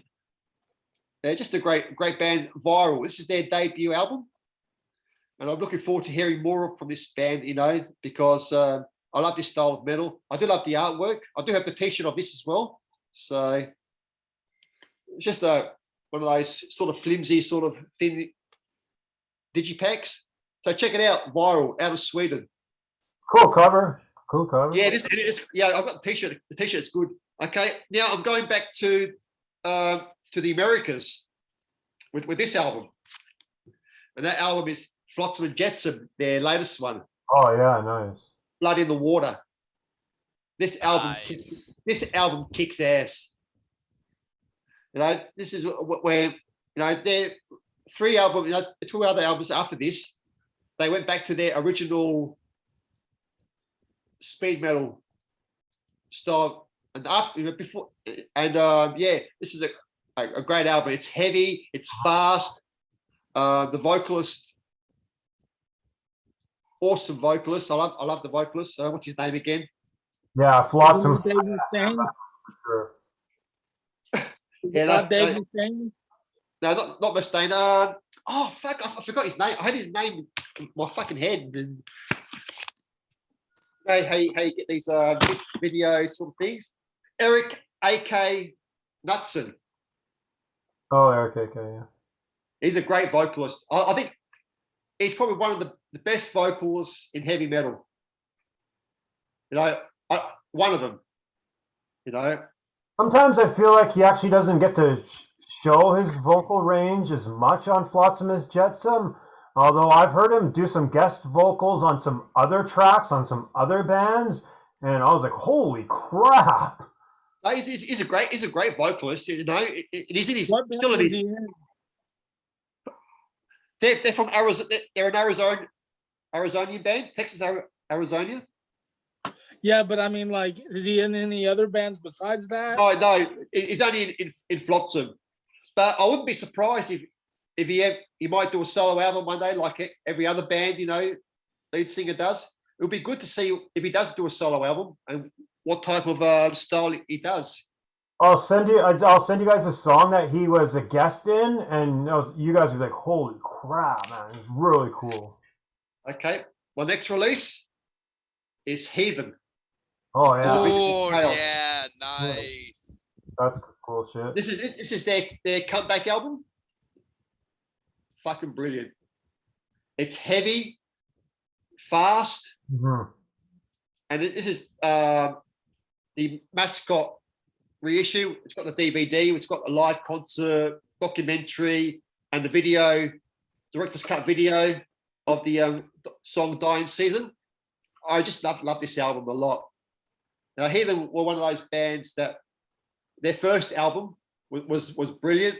Their second one was brilliant, and they had a 30-year absence, and they came back with this fucking album. This is a great album.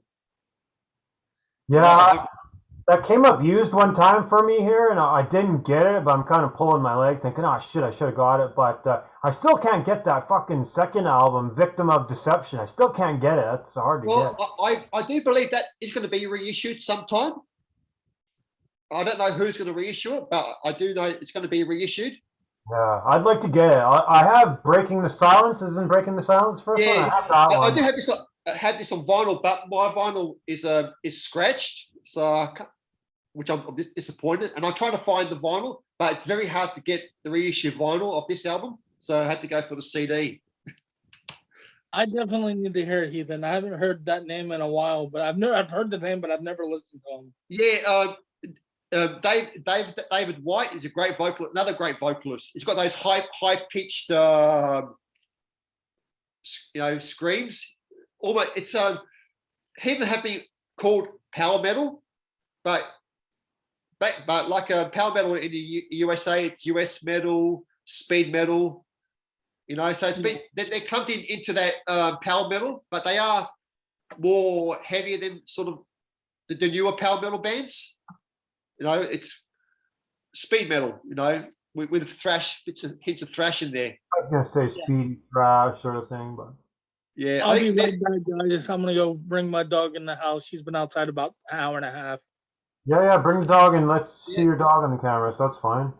Yeah, like Breaking the Silence was called a power metal album, but it was thrash. It's only 20 degrees outside right now, or no, it's 19 right now. Okay. Yeah, bring your dog in, Clint, if you want. I'll just carry on. Yeah. All right. Okay. The next album I want to show is a Britney Spears album that I've been listening to. There we go. Exodus. Their brand new one. I don't know if you guys have heard this yet. Yeah. Oh yeah. I played that. That's actually one of the rare albums that I think I played twice in a row. It's so fucking good. Yeah. And I think a lot of people were expecting this to be another Blood In, Blood Out. But I think this one is better than Blood In, Blood Out. This is just fucking brutal. And Steve Zuza's vocals on this album are brilliant. Mm-hmm. Yeah, that's got a lot of praise. A lot of people dig that album, and it is a bit long, but I think it's not as long as Blood In, Blood Out. I do love Blood In, Blood Out as well. I love Exodus. They're one of the bands that I grew up on. I'm going to quickly chat in for 1 second, not to cut you off, but I just played Exodus a couple hours ago. I just played this album a couple hours ago. Exhibit Part B. Yeah, I do have that on vinyl. Exhibit B. I just played this a couple hours ago. I was probably going to show my pulse, and now I don't need to. Like we're talking about Exodus. Which vocalist do you like? Do you like Paul Bailoff, Steve Zuza, or David Jukes as vocalist on Exodus? I would have loved to have heard more from the first singer there, Bailoff, but I would have loved if Bailoff even would have joined a band after. So many bands in the 80s needed singers, like when they would do lineup changes. I'm surprised no band ever picked him up. Well, he did play in a band called Piranha. Have you heard that name, Piranha? A bigger band, like so many bigger bands went through lineup changes and vocal changes. Like, why didn't a band think, oh my god, why don't we get Paul Bailoff? That guy was fucking crazy. Paul Bailoff was one of those vocalists that was he almost had that hardcore vocal style. It was a bit more hardcore. He was kind of all over the place. Like he was very diverse. He was almost like maybe like Phil Anselmo would later be very diverse to do a bunch of different stuff. Yeah. I would love to see what he would have done in Metallica. That would be something. Or even Testament. Paul Bailoff and Testament. I know I can't think of any example, but I know there's a bunch of bands who went through lineup changes and singer changes, and I always kept thinking, fuck, why didn't any band ever think to call him up? But I think when he left Exodus, I don't know if it's true or not. He was on drugs and that sort of shit, and it was very hard to. I heard he was very hard to work with because of his drug abuse and alcohol abuse. So, but that persona non grata, I remember like nowadays information can move so quickly. So the day that album got released, everyone was online praising it, saying how great it was, and I didn't listen to it for the first couple days, like 2 or 3 days after I heard all the praise it was getting, and I'm like, oh, okay, it's not that good. Everyone's just saying it's good because it's new, right? People bought it. It is good. It is good. 2 3 days after it got released, I did play it. I'm like, okay, wait a minute. This came with the DVD of the making of and that.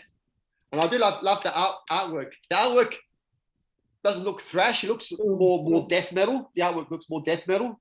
Almost like maybe. That's on that album. I haven't heard much. So the original vocalist came back, or is it still the guy from the previous album? This is the second vocalist. This is Steve Zuza, Retro Zuza. David Jukes did a few albums, which were a bit more death metal. Exodus. Right. But this is Zuza's probably now, I think he's third or fourth comeback album because he did 2 albums prior to that. So yeah, this is a great album. If you haven't heard it, Exodus, Persona non grata. It's funny you mentioned how long that album is, and so is this album. This album is so long. Oh my god! And then even near the back half, there's like a 9-minute song. There, a lot of these songs are like 7, 8, 9 minutes. I was like, holy Jesus! But yeah, I kind of missed the early Exodus. Where they done those short, fast thrashes. Like from the early albums. I wish they would have gone back to that sort of period and not do these long songs and long albums. Because I do get a bit.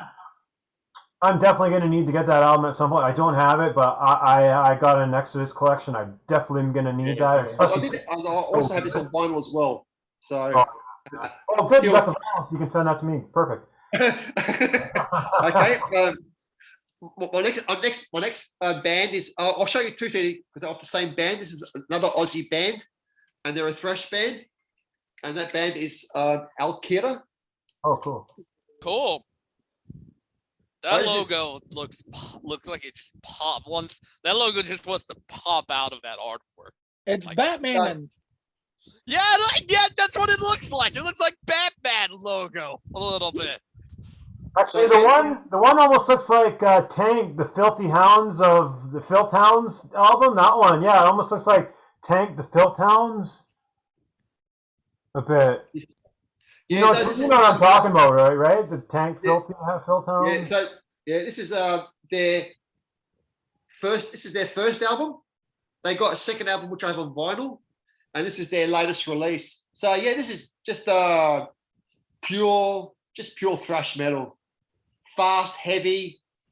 Vocals are not clean. They're sort of rough vocals. Thrash.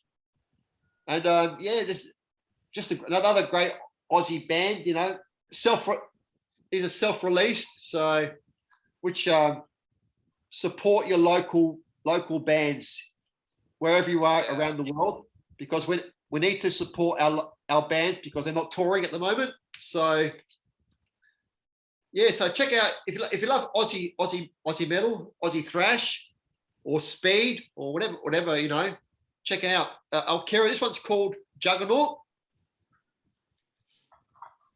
Nice. Juggernaut. This one's called The Pulse. This is a mini album, 5 tracks. But what the problem is with this CD is the fucking lyrics. They're so fucking small. Ah. Oh wow.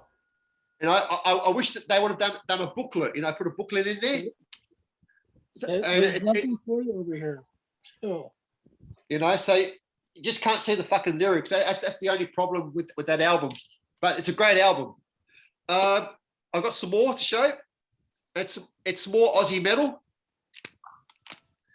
And this is a band out of my part of the world, Perth, Western Australia.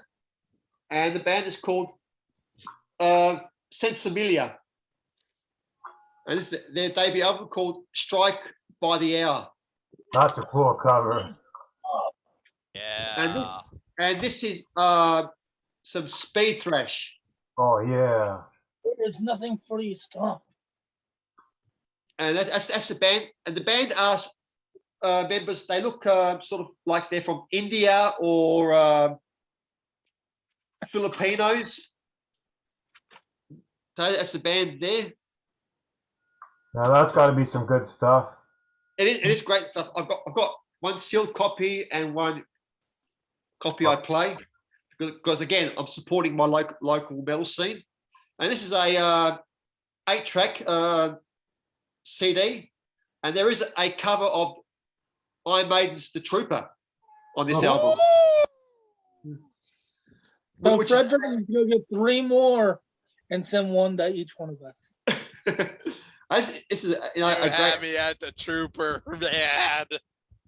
So yeah, this is a great band. I would love to see them live, but with the restrictions at the moment here in Australia, So yeah, it came as again. The lyrics are kind of small and they're sort of red on black, so they're kind of. That's a CD. Yeah. So if you love your thrash metal, at least threefold, so at least holds up. A little bit with the Iron Maiden sort of gallop as well. But I like when the Digipack at least has the threefold, because then they're a little bit sturdier and they hold up a little bit better when they're in that they do that threefold. Yeah, and one of the guys wearing an Iron Maiden t-shirt, so you can expect a bit of Iron Maiden in there as well. You know, that when the Iron Maiden are doing those really speedy songs. It's got a Lamb of God t-shirt as well. Nice. So yeah, Sensimilia. This is self-released. Some Perth thrash speed Maiden. I call it probably sort of Maiden playing thrash. Okay, I got one more. Some more Aussie thrash, and that band is called Thrash Bandicoot. and this is us. The album is called Milwaukee Cannibal. You might know who that is. I'll give you a guess. Who's the Milwaukee Cannibal? I don't know. Jeffrey Dahmer. Oh. Oh yeah. Jeffrey Dahmer, and that's Jeffrey Dahmer. There, a painting of Jeffrey Dahmer, sort of. Have you got, yeah, with the clown makeup. Oh. Yeah, this is a great. It's thrash, but has that death metal element in the vocal style. So that's the CD. Nice. And that's the band. And lyrics. Two of the guys signed this album for me. The other two guys couldn't, because when I ordered this, we had lockdowns all around Australia, so they couldn't get the other two members to sign it. So just two of the members signed it for me. So which is pretty cool. It's only 5 tracks. It's their debut, so I'm looking forward to hearing more from this band as well. Thrash Bandicoot, some great Aussie thrash, and like I said, support your local bands wherever you are around the world. Here's an interesting quick question, but how does everyone feel about like signatures on the cover? Do you like it on the cover, or would you prefer it like on the back of the booklet or something? For me, I don't mind, as long as it doesn't obscure the artwork. Oh, okay.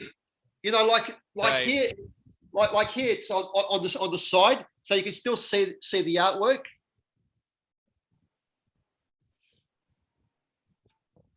So like on this album, this album here, like it's all around it. That doesn't obscure the artwork at all. So. Yeah, like to be honest, I don't know if I'm a big fan of having the signatures all over the cover. I think I'd probably prefer it just on like the back booklet or on the back. I don't know if I'm a big fan of having that. Like I know people post stuff online and they got the signatures on the front. And it's like I don't actually like. I know they all think it actually adds value. For me personally, it actually devalues it, but whatever. I mean, yeah, for me, I don't mind, because I'm not going to sell my vinyl anyway. So yeah, and if it does add value, that's one for me. If it doesn't, I don't give a shit. Like I said, I'm not going to go out and sell my vinyl, because to get it back is going to cost me. You go, Kim? Most of the time, whenever I go to get, I don't get signatures. When I meet the band, like they will go to try and sign something or sign something for me. I'm like, dude, I'm good. I just was wanting to say what's up or introduce myself, and they were like, most of them will be surprised, like, what? I don't really care for it. Like, speaking of signatures earlier, like one I showed earlier, A Killer's Confession, Waylon did sign it, in the lyric book. Inside, yeah, see? I do have one album that is signed inside as well, but I would have liked if they did sign, the in here right.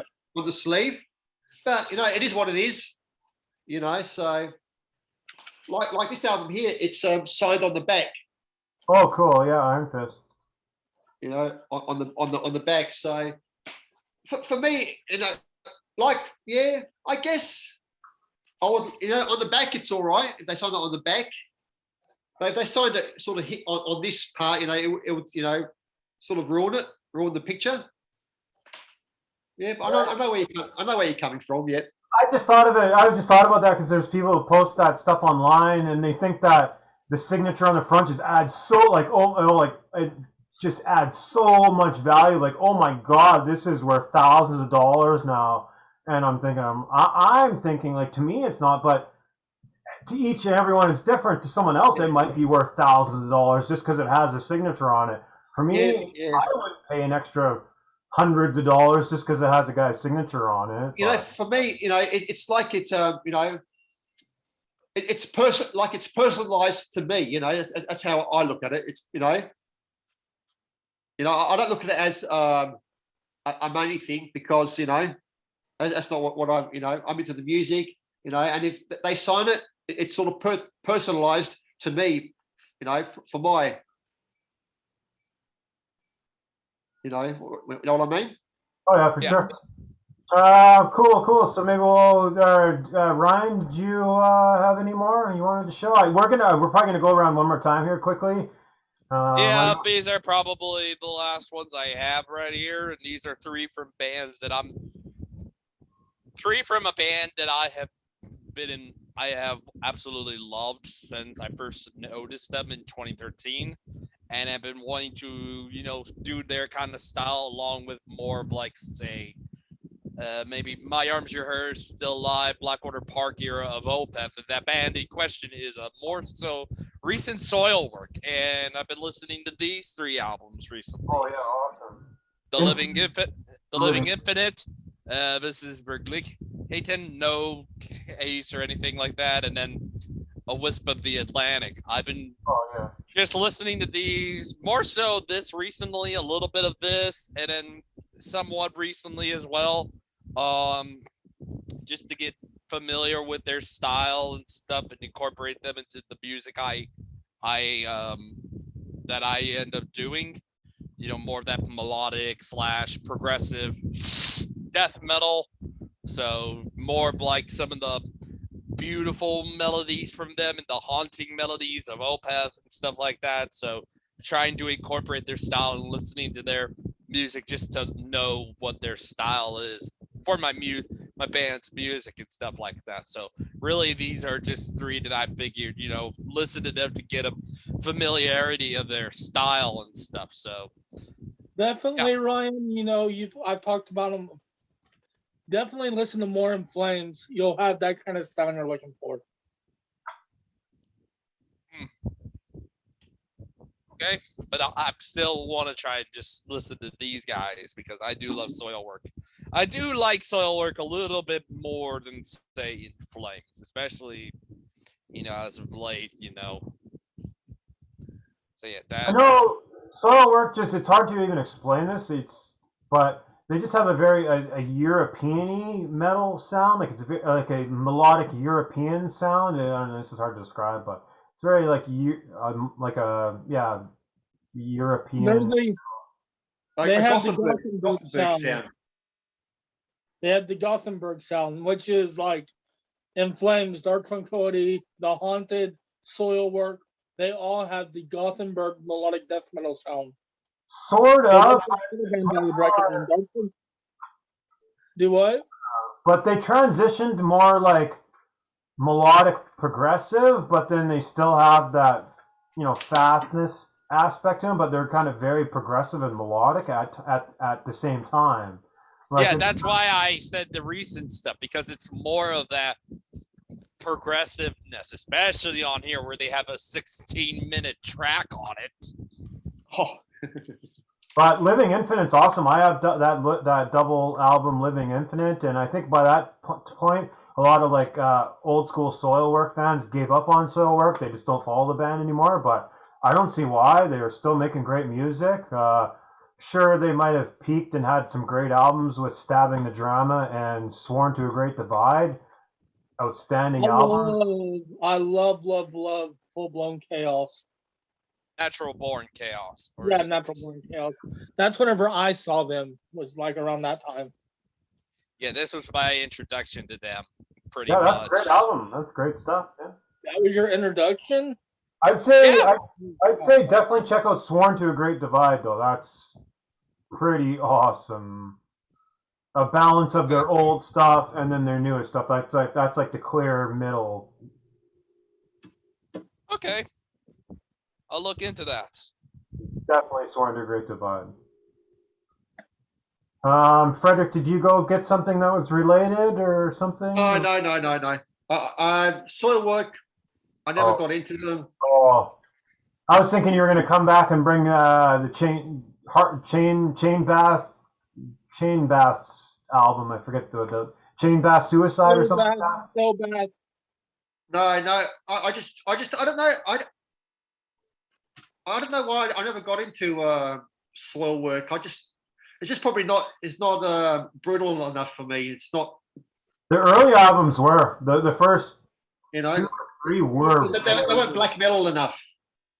No, the first 2 or 3, I think you probably could get in. You'd be surprised how heavy they were on those first 2 albums. Well, I have seen videos of soil work, and I like I've got those compilation DVDs, you know, from Nuclear Blast, you know, DVDs, which shows all the different band videos. I think I heard a couple of songs. Depends what year they were. Like, if it was like from the first 2 albums, they were very raw, like very. I think they're more modern. I think the more modern ones. Yeah, that probably turned you off. Yeah, I think it put me off. Yeah, I'd say go back and check out the first couple, man. You'd be surprised. It was too mellow. But well, they are mellow death, aren't they? Sort of melodic death. But those two are very rare. There wasn't much melodies like in those first couple. It was very raw. Okay. I'll have to check them out. So much music I need to check out now. And there was no clean vocals on the first couple of releases either.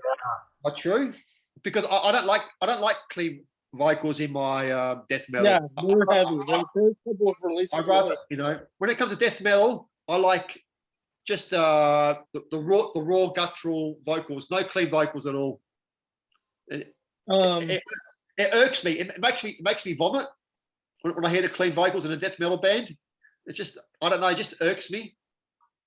I don't know why. You probably won't like my band then, because we are incorporating cleans. I haven't heard your music, clean. Ryan, you got any sound chips? You could no, we're working on the lyrics first. It's a concept album, so you got to write the lyrics first. Yeah, well, I do love concept albums. So if it's like King Diamond or no King Diamond. No, what Star One Therion, that style, is it like Therion? Heavier version of Therion. Avantasia, first 2 Avantasia albums. Heavier. It'll sound heavier, like more metal version of those bands. More metal. When it drops, I'll have a listen. All right. Because, I do love looking at new bands as well, so it's cool. I'll definitely check it out. Yeah. I mean, did you ever watch my videos I sent you, of my old band? Monsters. I did, Clint. And I did respond to you on Facebook. Yeah, so I really like the vocals, that mixture of the death metal, bit of black metal vocals, the guttural, Yeah. And then you heard probably the thrashy vocals too. Yeah, the thrash, a mix. I heard a mix. Yeah. And you can see I have a range. I've built a range. Yeah. There's like with my old band, I had about probably on like the set list we had at that time, I probably had about 10 different vocal techniques I used. Oh, cool. And you can tell people if anyone watches that is Monsters Made Me. Yeah. But the band broke up, and I do miss the days. If you ever watch this, Tristan and Sam, I miss y'all two fuckers. People can probably go on YouTube and find some clips of Monsters Made Me, right? So Not on Facebook, you can find it. You won't be able to find it on YouTube, unfortunately. We were in the middle of recording, but it happened. You need to get a Facebook page and put them up. We do have a Facebook page of Monsters. You know, that's what we had. We had nearly 3,000 likes on our Facebook page from people all over. You know, I had friends in all over the world that wanted us to come play over there where they were at. But you know, maybe one day we'll get back together. But I don't know. We'll just. Well, hopefully you do get back into it, Clint, because I love to. You know, I do like I said, I like hearing new bands. You know. I mean, like I said, you know, my band was very heavily influenced by Killswitch Engage, Lamb of God, and Whitechapel. If you put it in a blender. Okay. Lyrically, it was just, you know, about what I've been through. You know, like, you know, I've talked about in the past. You know, about my mom being an alcoholic and drug addict and stuff like that, and the abuse I had to endure, in which, you know, that came where the band's name came from was Monsters Made Me. Everybody has their monster that created them. You know, some people it's, you know, being bullied is your monster. Some people have addiction, which is their monster. You know, Monsters Made Me. Everybody has their own personal monsters that made them. I have my monster. Yeah. Do what? Yeah, that's collecting vinyl. That's my monster. Oh. You know, and you know, like, you know, the 3 M's represent mother, meth, mayhem, you know, Monsters Made Me. Yeah. Okay, cool. Yeah, kind of like, yeah. I guess it is my turn, I guess, now, Jamie. No, my turn. Oh, darn it.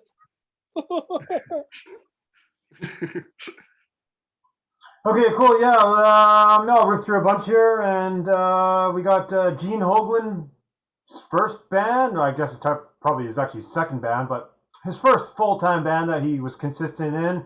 We got Dark Angel here, the Dark Angel's third album, and to be dead honest, this is my favorite Dark Angel. Yeah, the songs got a little bit longer. They got, I wouldn't say progressive, but just a little bit longer, thrashier. Love this album. This is my favorite. Is that the one they got the song "Immigration" song on there, the Led Zeppelin cover, or is that No. the other one? No. That's the other one. Yeah, I much prefer this album over the album before. Not Leave Scars. Yeah, Leave Scars. Yeah. Yeah, I like this one. I don't know why. I just like this one so much more than Leave Scars. And obviously, I would just assume, Frederick, your favorite is Darkness Descends. No, actually, I like the. Or We Have Arrived, I guess. We have arrived. Yeah, Leave Scars with the they do the cover of Led Zeppelin's Immigration song. Oh well. But yeah, this is my favorite Dark Angel, and I played that. I just love that. We got Death Row's first album, Riders of Doom. That's my favorite album. Favorite album of all time? Oh yeah, Death Row. Yeah, it's just I was gonna pull out Deception Ignored, but that's a good album too. You know, I just thought I'd rotate. I probably played Deception a little bit more than this one, and I know this one's a little bit more raw, so it was the time I busted out. You know, just give it a play. And this is almost like extreme thrash. This isn't just like standard thrash. This is like next level extreme thrash. Almost Creator. Almost like Creator. Extreme thrash. And like for 1986, I'd almost like when I was listening to this, I was almost like saying this could be like proto death metal. Like that's how extreme it is. Like it's not death metal, no, but it was like it's like the next step level to death metal. So for 1986, it's heavy shit. How did you like Raging Steel, the second release from Death Row? Were you into that one as well? That's the only one I don't have. Well, I know they did have a fourth one after in the 90s as well, actually. Yeah. I'm not familiar with that, but I only own that one and Deception Ignored, so I probably played those two more. I'm not super familiar with Raging Steel. Like I probably played. Yeah, Raging Steel is a that was the first one was a bit more raw, was more raw thrash. The second one is where they changed a little bit. They were still thrash, but not as raw as the debut. And then the third one is when they went a bit more technical technical thrash. Yeah, there was a lineup change. I think they swapped a guitarist or something like that, and the new guitarist brought in some different ideas. And they said, "Okay, we'll do your songs." And so I think that's when some of the progressive stuff came out. And the third album, they wrote longer songs as well on the third album. The songs were a bit longer. Yeah, I dig Deception. It's really cool. I just like that kind of progressive thrash stuff. Yeah, it's great. Great. Much like that Dark Angel one there, kind of got to remember progressive. But and then we're going into some kind of death metal with some touches of keyboards here and there. Nocturnus, That's a great album too. And yeah, I love this album. I remember the first time I heard Lake of Fire. They got all those the shooting keyboard sounds, just with chaotic death metal in the background. I was like, what the fuck? This is pandemonium going on here. So yeah, just some Mike Browning on drums and vocals. Yeah, 1990 death metal here. I think these are. Do you know where these guys were from? I think it was Swedish. Florida. Were they Florida? Okay, I always thought they were. I thought they might have been Swedish or Norway or something like that. Mike Browning, the drummer, was in Morbid Angel, and I think when he left Morbid Angel, he formed Nocturnus AD. Oh, hey, I nearly forgot earlier when Ryan was mentioning Soilwork. The drummer of Soilwork, their old drummer, Dirk, is actually at Megadeth now. Yeah. Well, he's been on Megadeth the last 2 or 3 albums, I want to say, right? He hasn't been on an album. I don't think he's been on an album, no. I thought he was on No, that was Chris Adler. Dirk joined them on the touring for it because Chris got the commitments with Lamb of God at the time. Okay. And ever since then, Dirk's been a full-time member of the band. And they have what's his name? I got the poll. Bastian Thusgaard is the bass drummer. Who's the new bassist on Megadeth? You know, anybody know? Or Geezer Butler. No, I think they heard touring wise, it's James Lomenzo. Oh, right. It's Rex Brown. No, it's not. And then I'll power through a couple more here. We got an obscure melodic death metal band from 1997. I think this was their first or second release here, but we got Nightfall's Lesbian Show. Oh, yeah. That's another great band, yeah. Yeah, this is cool. I played this morning. Yeah. Go ahead, Jack. I'll ask you something later. Oh, yeah, I don't know if you have anything to add, but yeah, no. I do, but I'll see you later. Oh, yeah, just kind of. Originally, I think when I first time I heard this, I thought there might have been some like light touches of black, but when I did listen to this morning, I was like, no, it's just pure melodic death metal. I don't think there's any much black in there, but it is just pure melodic death metal, 1997. So 1997, you know what you're getting yourself into, that melodic death metal, kind of really cool stuff, kind of darky themes and things like that. But I think there is some symphonic stuff, not really like atmospheric symphonic stuff. Yeah. Maybe it's like lead-ins and lead-outs, but other than that, it's not symphonic by any means. So yeah, just your typical good old melodic death metal. Yeah, I heard some of the early stuff. The early stuff had tinges of black metal in there as well. Mm-hmm. And they got that. Also, there's a bit of doom in there as well. A bit of doom and avant-garde. I would call that for the avant-garde. Yeah. Yeah, I think with like some of the intro and like some of the lead-ins and leads-outs, there's kind of some of the doomy, atmospheric stuff. Not overly, because I think if it was overly atmospheric and doomy, I probably wouldn't be interested. It is, so there is some nice touches of that kind of doomy, atmospheric stuff. Nothing that's over the top or nothing like that. Was that their first album? I can't remember. Was that their first album? I think it is their first or second, and even now I'm trying to think of where they were from. I think they were Swedish or Finland or somewhere around there, but I'm not 100%. I know European, yeah. They were European, but I can't remember where they're from.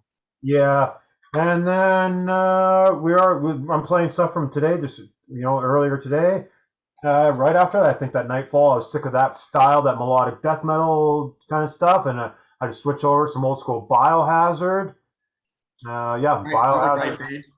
I think Biohazard and cool. I did get this used, but luckily whoever I got it from did keep it in that original orange case.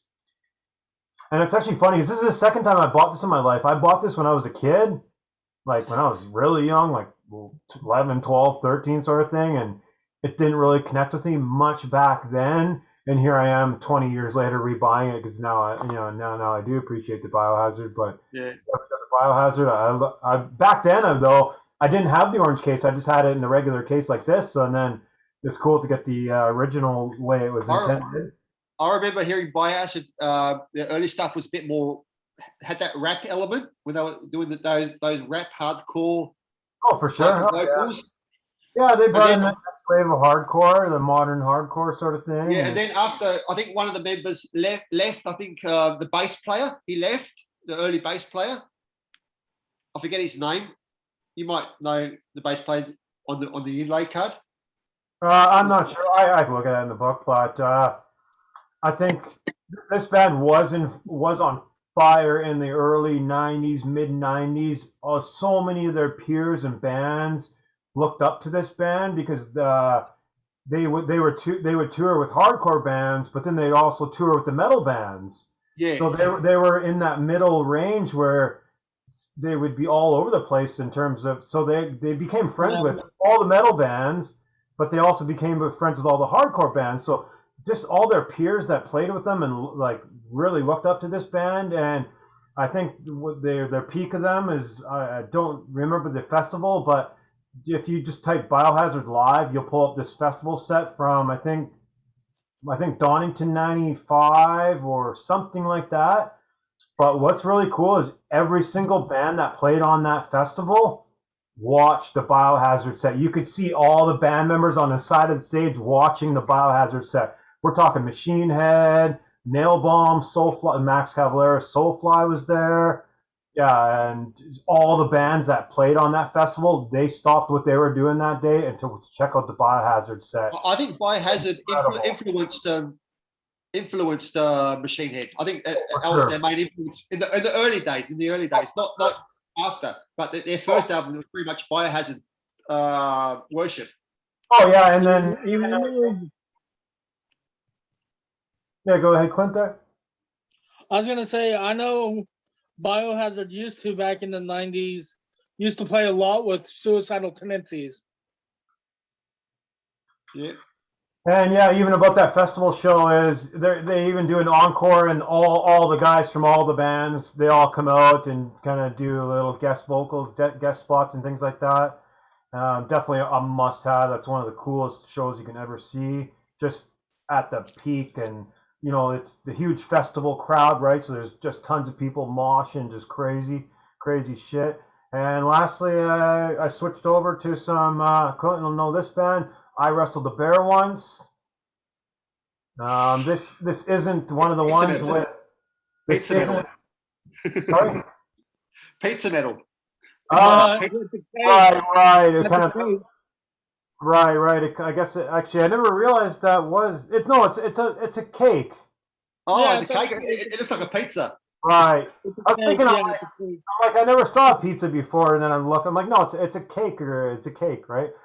But this stuff, it's hard to even describe what this is. This is like chaotic metalcore, chaotic progressive metalcore, just like very different stuff. And right after this album, this singer left, and the girl from Clinton could probably back me up on the singer that replaced her. Courtney. Right, from Spirit Box. Yeah, she's in Spirit Box now.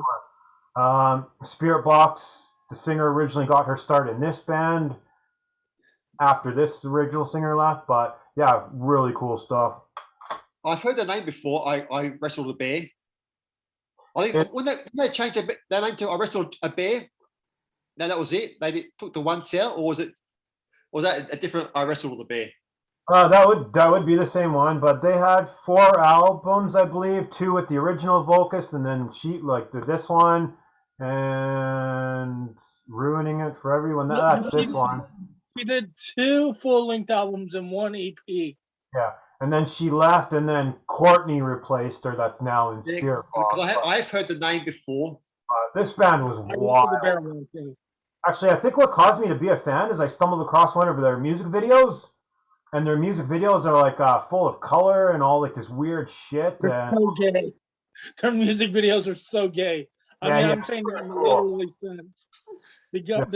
All the guys. Yeah, I remember seeing that name, like I think in the compilation, and I was like, "What? Why would you name yourself after that? Like, what? That's a stupid name." You definitely got to go into YouTube and pull up some of their music videos. Really. Oh my god. Hey, my favorite track is Tastes Like if I can speak, Tastes Like Kevin Bacon. Yeah, that's it. Yeah, smells like Kevin Bacon. Yeah, that's the song I heard as well. Smell Like Kevin Bacon. Yes, that was on like MTV and all that back in the day, I think, as well. Yeah, that's a classic from them. That is basically the band Stickly, basically. If you don't know who that is, that's the song from Attack Attack. Yep. Right.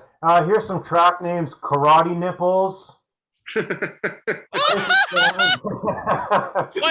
Please tell me the Kevin Bacon song is on that. No, it's not. Oh man. Deodorant Can't Fix Ugly. You know that ain't them dogs' real voices.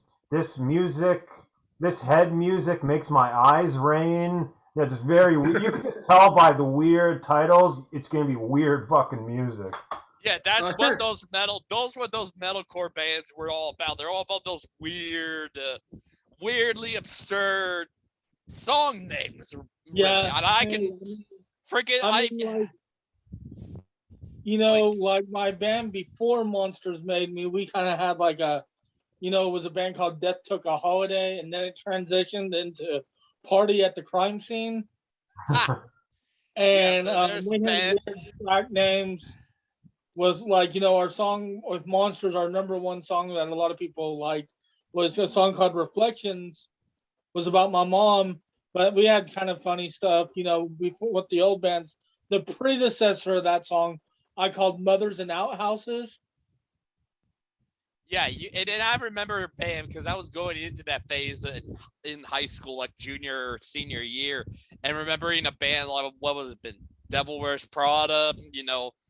I'm trying to remember one of the songs off of what would have been Plagues. Jesus. Dogs grow beards everywhere. Swords, dragons, and Diet Coke. There was another one. Where's Prada Plagues? What's the album? Oh, here's the playlist. Yeah, we got Goats, and then we got Hey John, what's your name again? Yeah, Hey John, what's your name again? This song is called Reptar Kina the something. That was another one. That was just a lot of randomness in the titles, but killer songs. But it's just like, why would you have your song names be that? That's just so weird. It was the 90s scene kids doing it, these were the late 2000s. Yeah, so Attack, obviously, with their more popular, Stickly, obviously, everybody. Aspen Alexandria had their, one of my favorite songs is I Had a Best Friend Until He Gave Me an STD. Alexandria. Asking Alexandria were that before they became, this big name in metal and rock now. Okay, cool. Clint, if you want to go up and show your last batch of your albums here. Nobody wanted to ask me about my nipple. All right, all right. This is a new metal band. They're kind of a Christian new metal band named Disciple. This is their like second release, their fourth release, which I think this might sting a little. It's actually pretty good. Oh, Striper. If you do what? It looks like a Striper cover. The yellow, black and tank. Yeah, you can if you can get by the stupid, cheesy, corny, Christian chorus stuff, and they put on Bible lyrics and stuff into the music. If you can get past that, the music's not bad. Well, actually, I do have some Christian thrash metal bands that I really enjoy. I mean, there's even Christian grindcore death metal bands now. Even black metal, even Christian black metal bands as well. Yeah, black metal is what they're called. Yeah. Yeah. And some of them aren't bad. But here's a band, Frederick. I guarantee you'll know who they are. It is a band called Opera IX. I do. Italian black metal band, female fronted. Yep. And this is their first album release. This is I have been looking for this album forever. I've been wanting to get this. It's a very obscure album, and the vinyl is very hard to get OG pressing of as well of that album. It is hard to get the vinyl, which I have signed. I'm kidding. I wish. I would say this is one of the first bands. I thought it was the very first band, but it is one of the first bands. A woman did, extreme vocals. Yes, it's a great album. I have heard tracks of it. I don't have that album in my collection, but it's one of those albums that a lot of people do want to get in their collection on vinyl because, as I said, it's a female fronted black metal, has a bit of doomy elements in there as well. And proggy, yeah. I bought this. A lot of people. I'll be known as the bundle guy now because I did buy this in a bundle of her solo band. Because I couldn't find it any cheaper. It was a bundle of 2 of her solo CDs and 2 Opera XI CDs, a total of 4 CDs, and I paid $15. Or I could go buy this by itself for $34. Yeah, I think the vinyl. Yeah, the vinyl of that is expensive. The vinyl I think would be in their hundreds of dollars on the vinyl. Yeah, and it is so good though. Did you hear what I said, Jamie? It is Opera XI. Yes, before you switch to the next band, I have a quick story, though. Yeah. Right. Okay, I must say now. Anyway, no, I got to actually thank you. It has nothing to do with Opera XI, but because we started talking about that Opera XI, you were saying that she was the first extreme metal vocalist ever, and I'm like, actually, you're wrong. I think Holy Moses was Sabina from Holy Moses. Anyway, I'm not going to talk about that, but it caused me to go on Discogs and look up Sabina Cassin on Discogs, and I found out she was in another band, a side band called Something Absurd or something like that, right? So anyway, I ended up getting the side band from Holy Moses really cheap, but I would actually say I ended up researching that whole thing and buying that album because we had that discussion about the Opera XI. So you actually caused me to research something and buy something literally 5 minutes later. I said she was one of the first. I mean, yeah. She, Clint, what year was that album released? Was it? I think the 80s. Was it the 80s? 80, 89, 90? No, unfortunately, it wasn't. I want to say it was 97. 97? I don't think, Opera XI. I did look at Opera XI. I don't think they released anything until the late 90s. They had an EP, but it was a local release in 1992. And the early demos as well, isn't it? As well, the early demos. Yeah. Another band, they're called Syndrome. 2 different words. They're a death metal band with black metal kind of lyrics.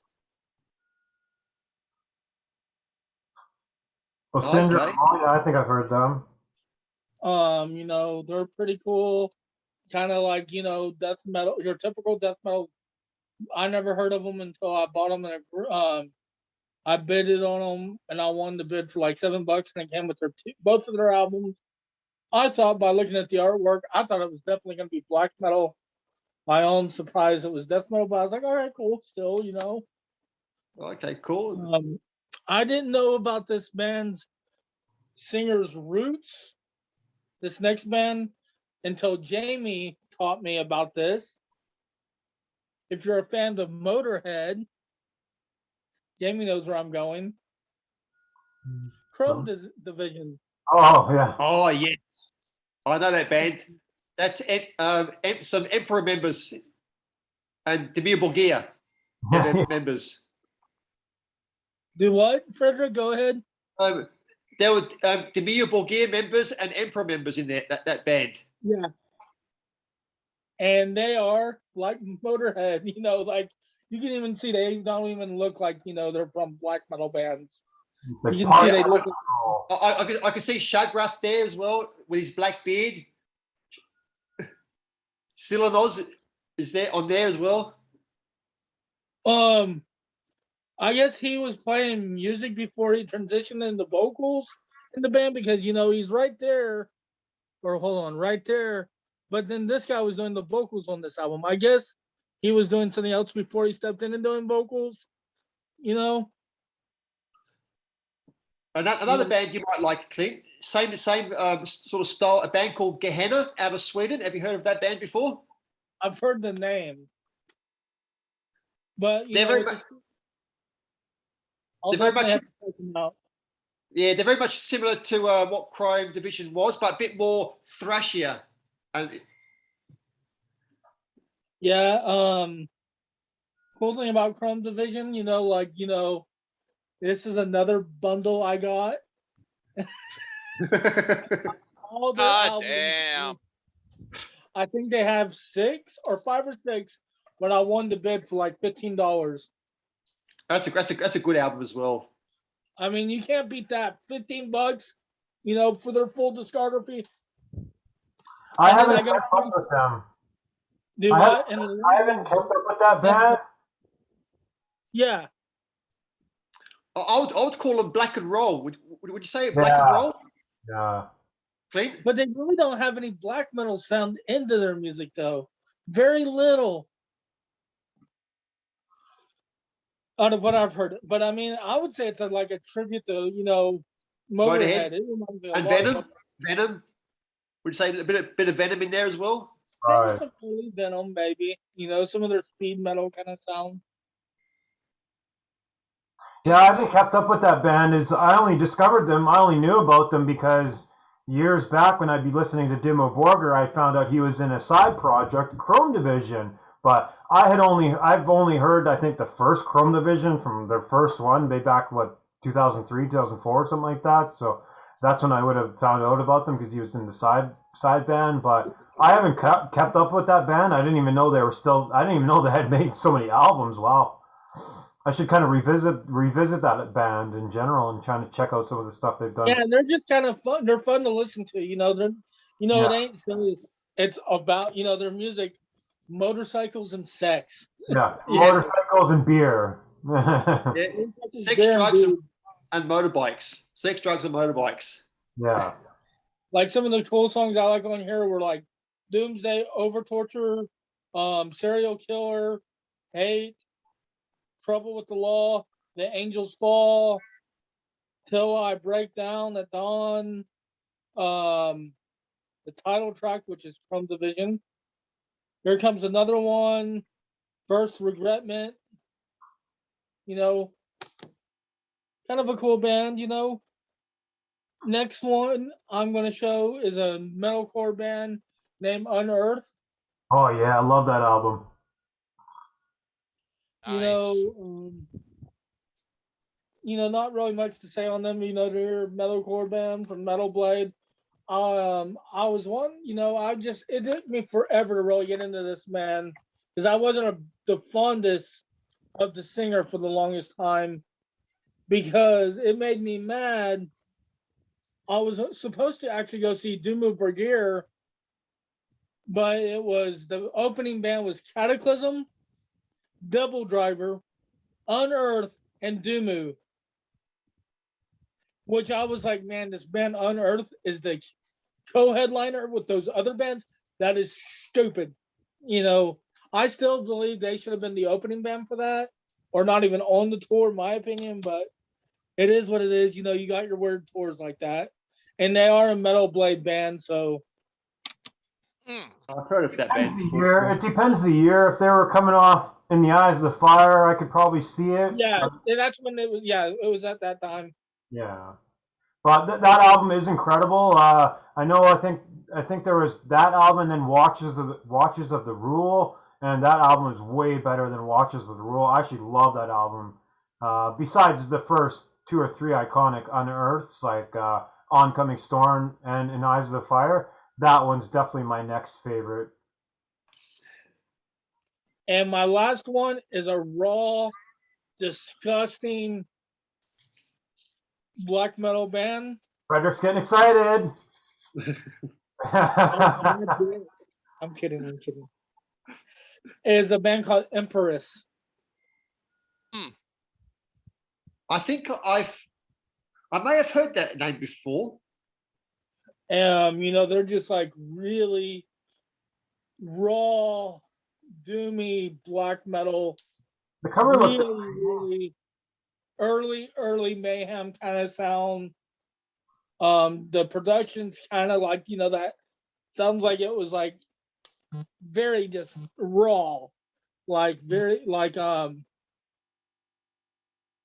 you know, very like it's weird, you know, they don't really on this album in particular, none of the lyrics really sound all that black metal. It's like nothing but the whole behind the curtain tells of the Burning Man, known as death. The past is death. You know, like they're just really raw. Oh, cool. Kind of like US band. Do what? US band from the US. I don't know where they're from. I don't know. They don't sound. They sound like.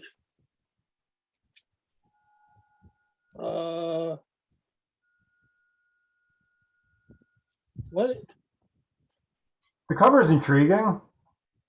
Yeah, I have no clue where they're from. They definitely don't have American names. I'll tell you that.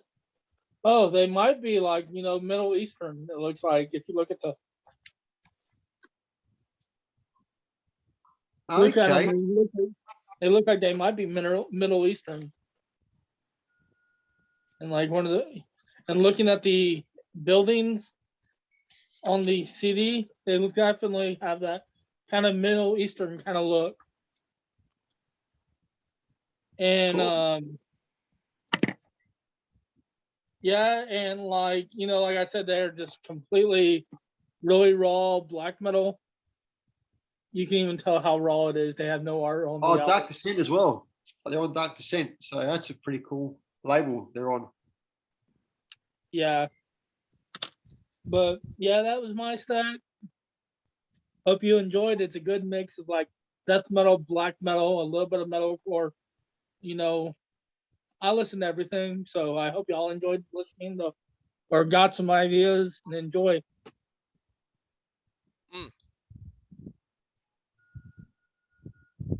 Cool. Cool stuff. If anyone wants to volunteer to go next, Yeah. I don't know. I've got some stuff to show. Okay, the first band, you might know this band. The band is called Warcry. And this was Speckman's first band. Paul Speckman, cool. First band. I actually just talked about him earlier when I uploaded, I think you saw it, I don't know if you saw it, but I uploaded a collection update and I got the Abomination album. Paul Speckman, one of the Speckmans. Yeah, everybody knows Paul Speckman. He's been in, like you said, he's been in a number of bands. Yeah. And here he just plays the bass, he doesn't do the vocals. So this is just sort of speed heavy metal. So it's a great little EP. EP. I think it's their demo. It's their demo called Trilogy of Terror. Yeah, it's their demo from '82. I was gonna say that must have been 82, 83 because he started Master in 84. Yeah, and it's just a 4-track sort of mini album. Then he one of his other early bands was Deathstrike. Deathstrike, yeah. So this is sort of a death metal, early death metal, very much like Master. So it's got like members of Master, Abomination, so Deathstrike. Isn't that one like more like 88, 89, even 90? I think so. Yeah, this is a reissue on Dark Descent way back when it was released. I think that actually came out like 89, 90, somewhere around there. Yeah, it could be because I got the it's just the EP. Do you have any Master albums? I have. I do. I have the first one and the second one. Yeah. And I got that's that album.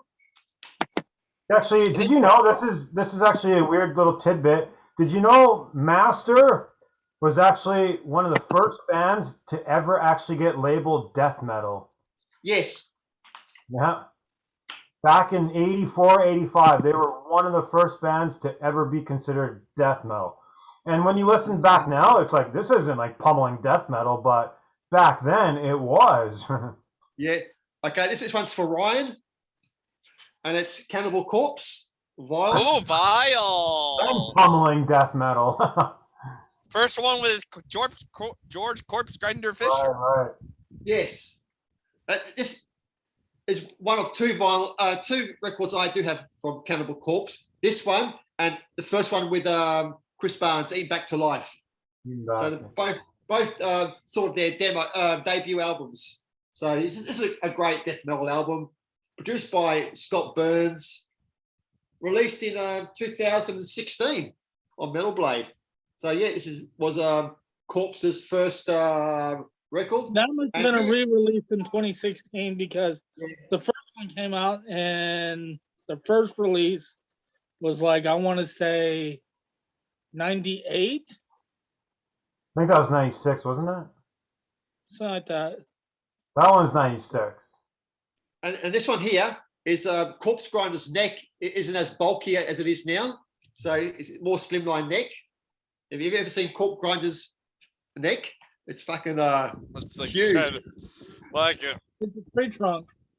So I try to do it the neck. I can't. Yeah, I know. Like on this photo, his neck is normal. It's just coming out of Yeah, because before that, like, it doesn't even have a neck. Here's my closest one. Let's see. This is probably, if I had to rank the death albums, this will probably be 2. No, that might be my favorite. Might be my favorite. 2. Death ranking someday, but it might be my favorite. Spiritual Healing, I'll put 3, and Scream Bloody Gore would be my first because that's the first album that I ever brought from Death. So this is everybody knows Death. There's no need to explain who Death are. But Cannibal Corpse. George came off of being in Monstrosity. Yeah, I need to get their first album on vinyl. Impending Doom. I need to get that on vinyl. On Monstrosity? Yes. It's such a good album. It is. I used to have the CD way back ago. Okay, and speaking of Death, we have Gruesome. Yeah, those are good albums. Those are really cool. Throwback. Oh, that just reminds me. I lost that bundle. I lost the bid. Gruesome. This is Matt Harvey. Everybody knows who Matt Harvey is. He's the Exhumer vocalist. He's also the Pounder vocalist. And this is very much a death worship album. Thrash. The first one It's very similar to Scream Bloody Gore. But they sort of copy that sort of sound. The second one is spiritual healing worship. So this is their first one. Yeah, those are great albums. Nice throwback, old school death metal. And the third album sounds like Leprosy. So that very much following. I saw the Death lineage. I don't think I ever heard that one. This is I don't think I ever listened. That's 2016.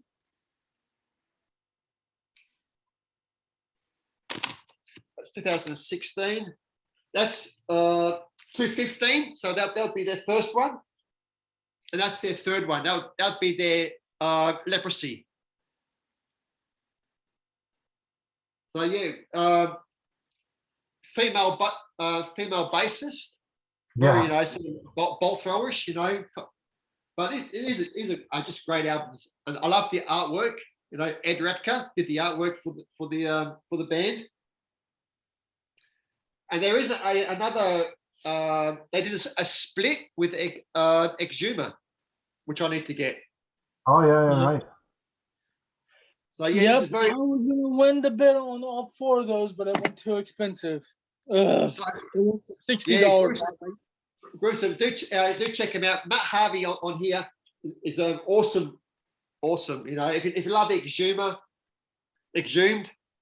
you know, that raw sort of death metal, and you like his heavy metal band Pounder, check out Gruesome. So yep, that's it for me. Hope everybody caught some of the bands that I showed, and hopefully you'll check them out. Yeah, cool stuff. A lot of freaking albums that I think we all showed between all 3 of us. I probably couldn't even, like 60 albums probably between all 3 of us. So 3 of us, 4 of us. Pardon? Yeah. Did I say 3 of us? I meant 4 of us. But I was trying to do the math. I was like 60, something like that. But 80 records or something like that. 80 records.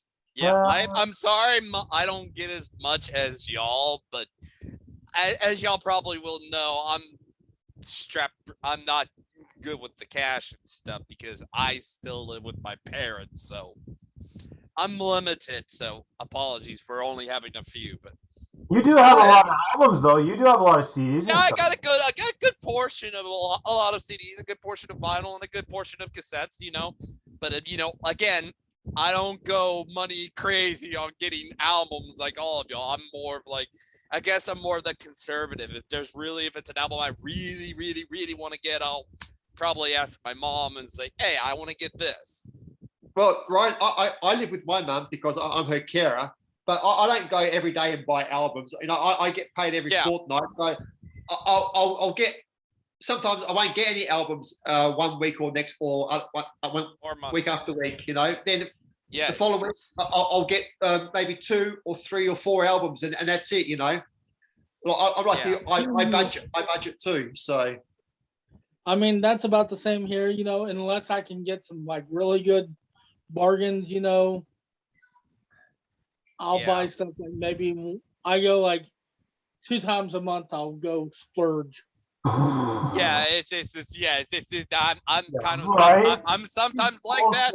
I could sometimes be like that. Maybe at the most, like I used to get a lot of CDs back then. Like maybe say I was just getting out of high school and getting a lot of discovering these new bands and stuff and getting their albums and all that stuff. But as I've gotten older, you know, it's become increasingly a little bit more difficult to get some. Jamie's face. Clint's bullshit. He gets like freaking like 100 albums a month, probably. No. At most, maybe say within a certain span limit, maybe 10. 10 at most. What, a week or a month? I mean, a month, or sometimes it might be within a year or some odd months, you know.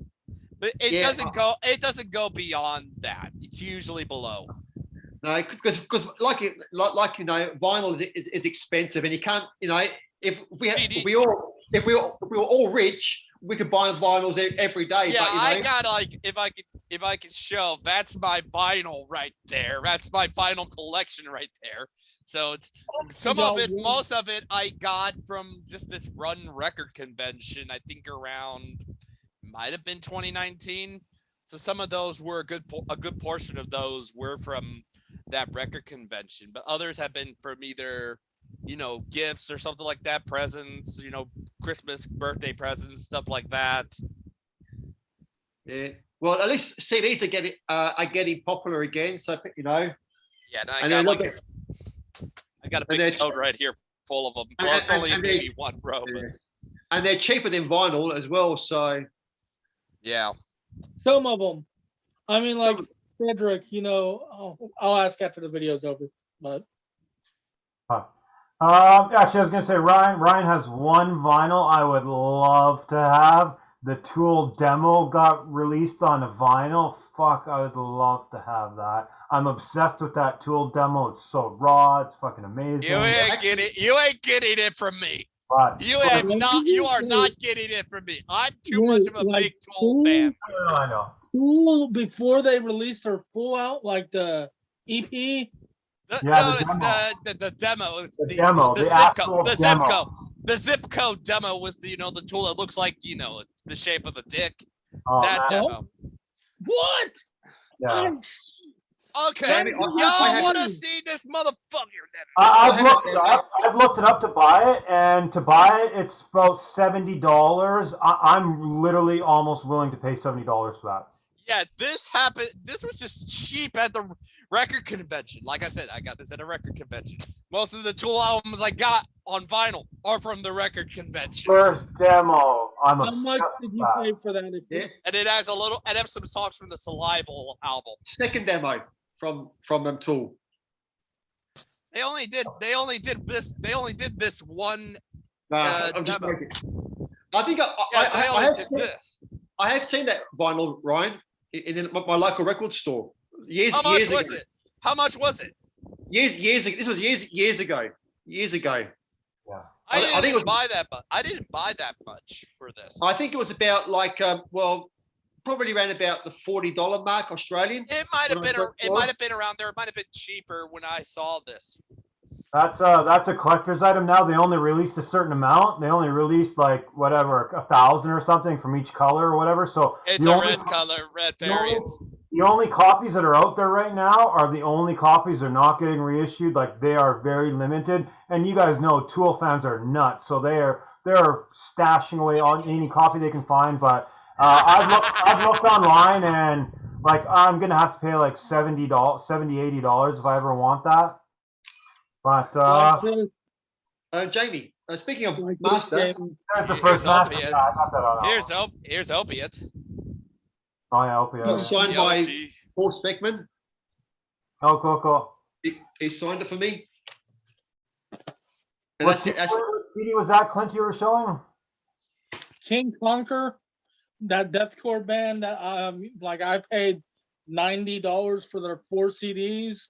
Yeah, freaking. Okay, I got something you know. Those CDs, I'm joking. 2 of them are autographed, and like 2 of them, one of them they only made 50 copies of it, and that's all they've ever released, and they're not going to be re-released. And the other one they only have like 150 copies of. So those things, when I bidded that $90, I didn't expect to win them. Because like the bid started off at 99 cents. I was the first one to bid. By the 3rd day, it was at $50, and it was like a 5-day auction. I was like, shit, I'm not gonna get these. So I busted my ass for like 2 weeks, you know, after that, like so I could get that money. It's like I had to win that because when those weren't even signed ones. Like I've never seen signed ones. Before that. Of the first two EPs they did, the cheapest I've seen, the first one that they only had 50 of, was I saw it sold for $1,500, and that wasn't signed. So that tells you how rare that can be. Sorry, guys. I just got a bundle in. So. Oh yeah, he's got a Oh, bundle. cool. If you want to, I can mention some while we're still recording. I could mention some albums that I have been listening to. That I don't own. Sure you can. I'm just gonna show. I forgot to show 2 albums. Nobody's gonna care about. I'm just gonna show 2 real quickly. 2 hip hop rap albums. But I've been playing Overlord X 1989. These guys from Britain, so British rap. 1989. It's really cool. It was, we got Simon Bisley art on the back. If anyone's cool. Simon Bisley. He does a lot of comic books for Danzig and Danzig's comic series. Also, does Judge Dredd as well. Right, but anyway, yeah, Simon Bisley does a lot of comic books and things like that. And I had no idea there was a relation, a connection. I naturally just bought this album because I thought it was cool. And when it got in and I looked on the back and I was like seeing the illustration, I'm like, oh, it's a cool illustration. I see the name there, Simon Bisley. I'm like, what the hell? I just had no idea at all. So that was a weird coincidence.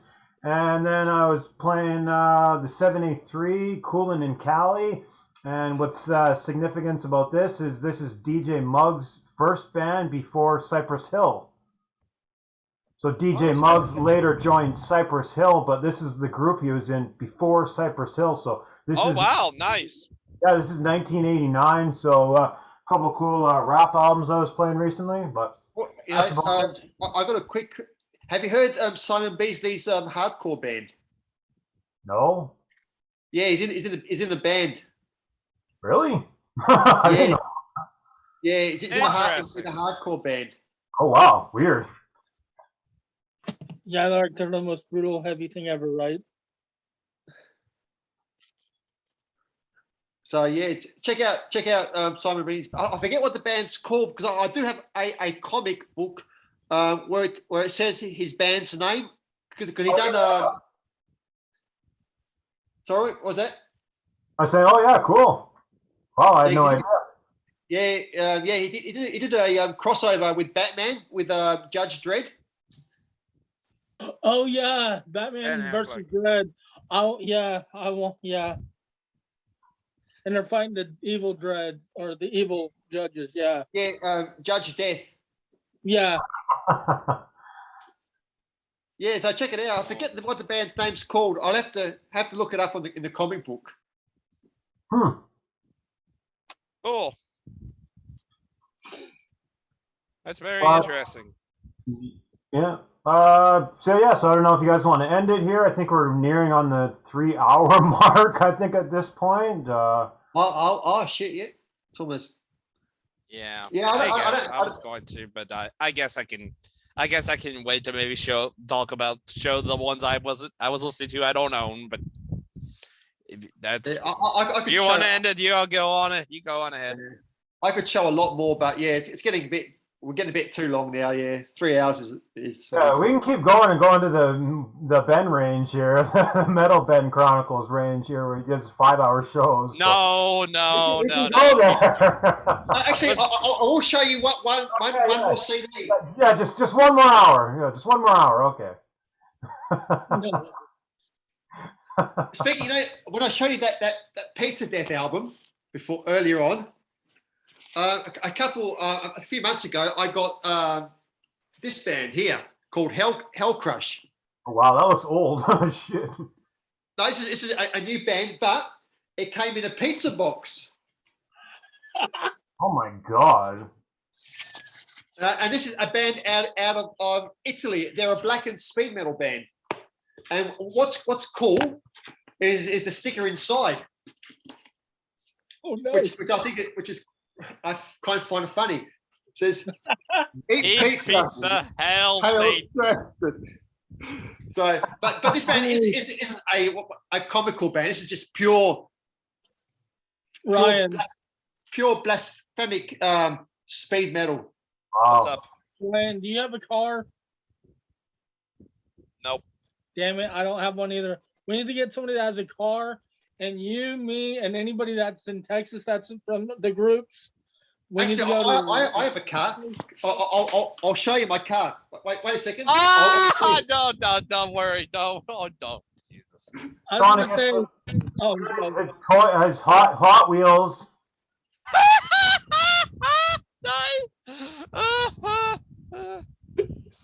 I There you was go. gonna say no. I'm talking about. I'm That's because my car. God, I was trying to be serious. Like I was telling Ryan, I was trying to say to Ryan, if it's just you and me, or if we can get a group together, we all need to go to Austin and go eat at Death Metal Pizza. Death Metal Yeah. Pizza? Oh, Yeah, sweet. there's a Yeah. there's In a- Austin, there's- yeah. Pick me up, Yeah. Clint. I'll come. You're in Australia. You Magic carpet. Hey, you never know. You never know. He might need to immigrate over to the States if Putin tries to come take him from Australia. Oh, don't talk about Putin. Oh, come to Canada instead, man. Fuck Putin. Fuck Putin. Actually, I do eventually one day want to travel Canada because I do want to go, go to Toronto. I do want to go to Texas because I love Texas, Texas old school metal. Because you heard about Ozzy pissing on the Alamo Dome. I did hear that, but if I went, I wouldn't piss. I will do something else. I'll do a number 2. No, I'm just joking. Okay. We should end the show before we start going places we don't. Yeah. Eventually, one day, I will head to America. So I'll have to go to America and Canada. Yeah. But in the summertime, I don't want to see that no fucking snow or ice. Fair enough. Yeah, you got to come from April to October. You'll be safe from anywhere in between April and October. Yeah, oh, cool. I do love Canada. I do because I have seen film and pictures of Canada. It looks very much like a place called Tasmania. Very much like Tasmania in Australia. Wow. The wilderness and the snow and all that. So yeah. Where Tasmanian devils are from. Yes. And the Tasmanian tiger, which is extinct. Actually, there's news about that. Oh God. Okay, let's we'll end the video and we'll talk about that in a second. Let's end the show here. We can after chat or whatever, but let's all say our goodbyes. And I will say quickly before we say our goodbyes is make sure you check out Ryan on Damage Incorporated and also at some other channels and his Utreons that he's affiliated with. And check out Frederick at Thrash or Be Thrash. Well, he recently renamed his channel to Thrash or Be Thrash.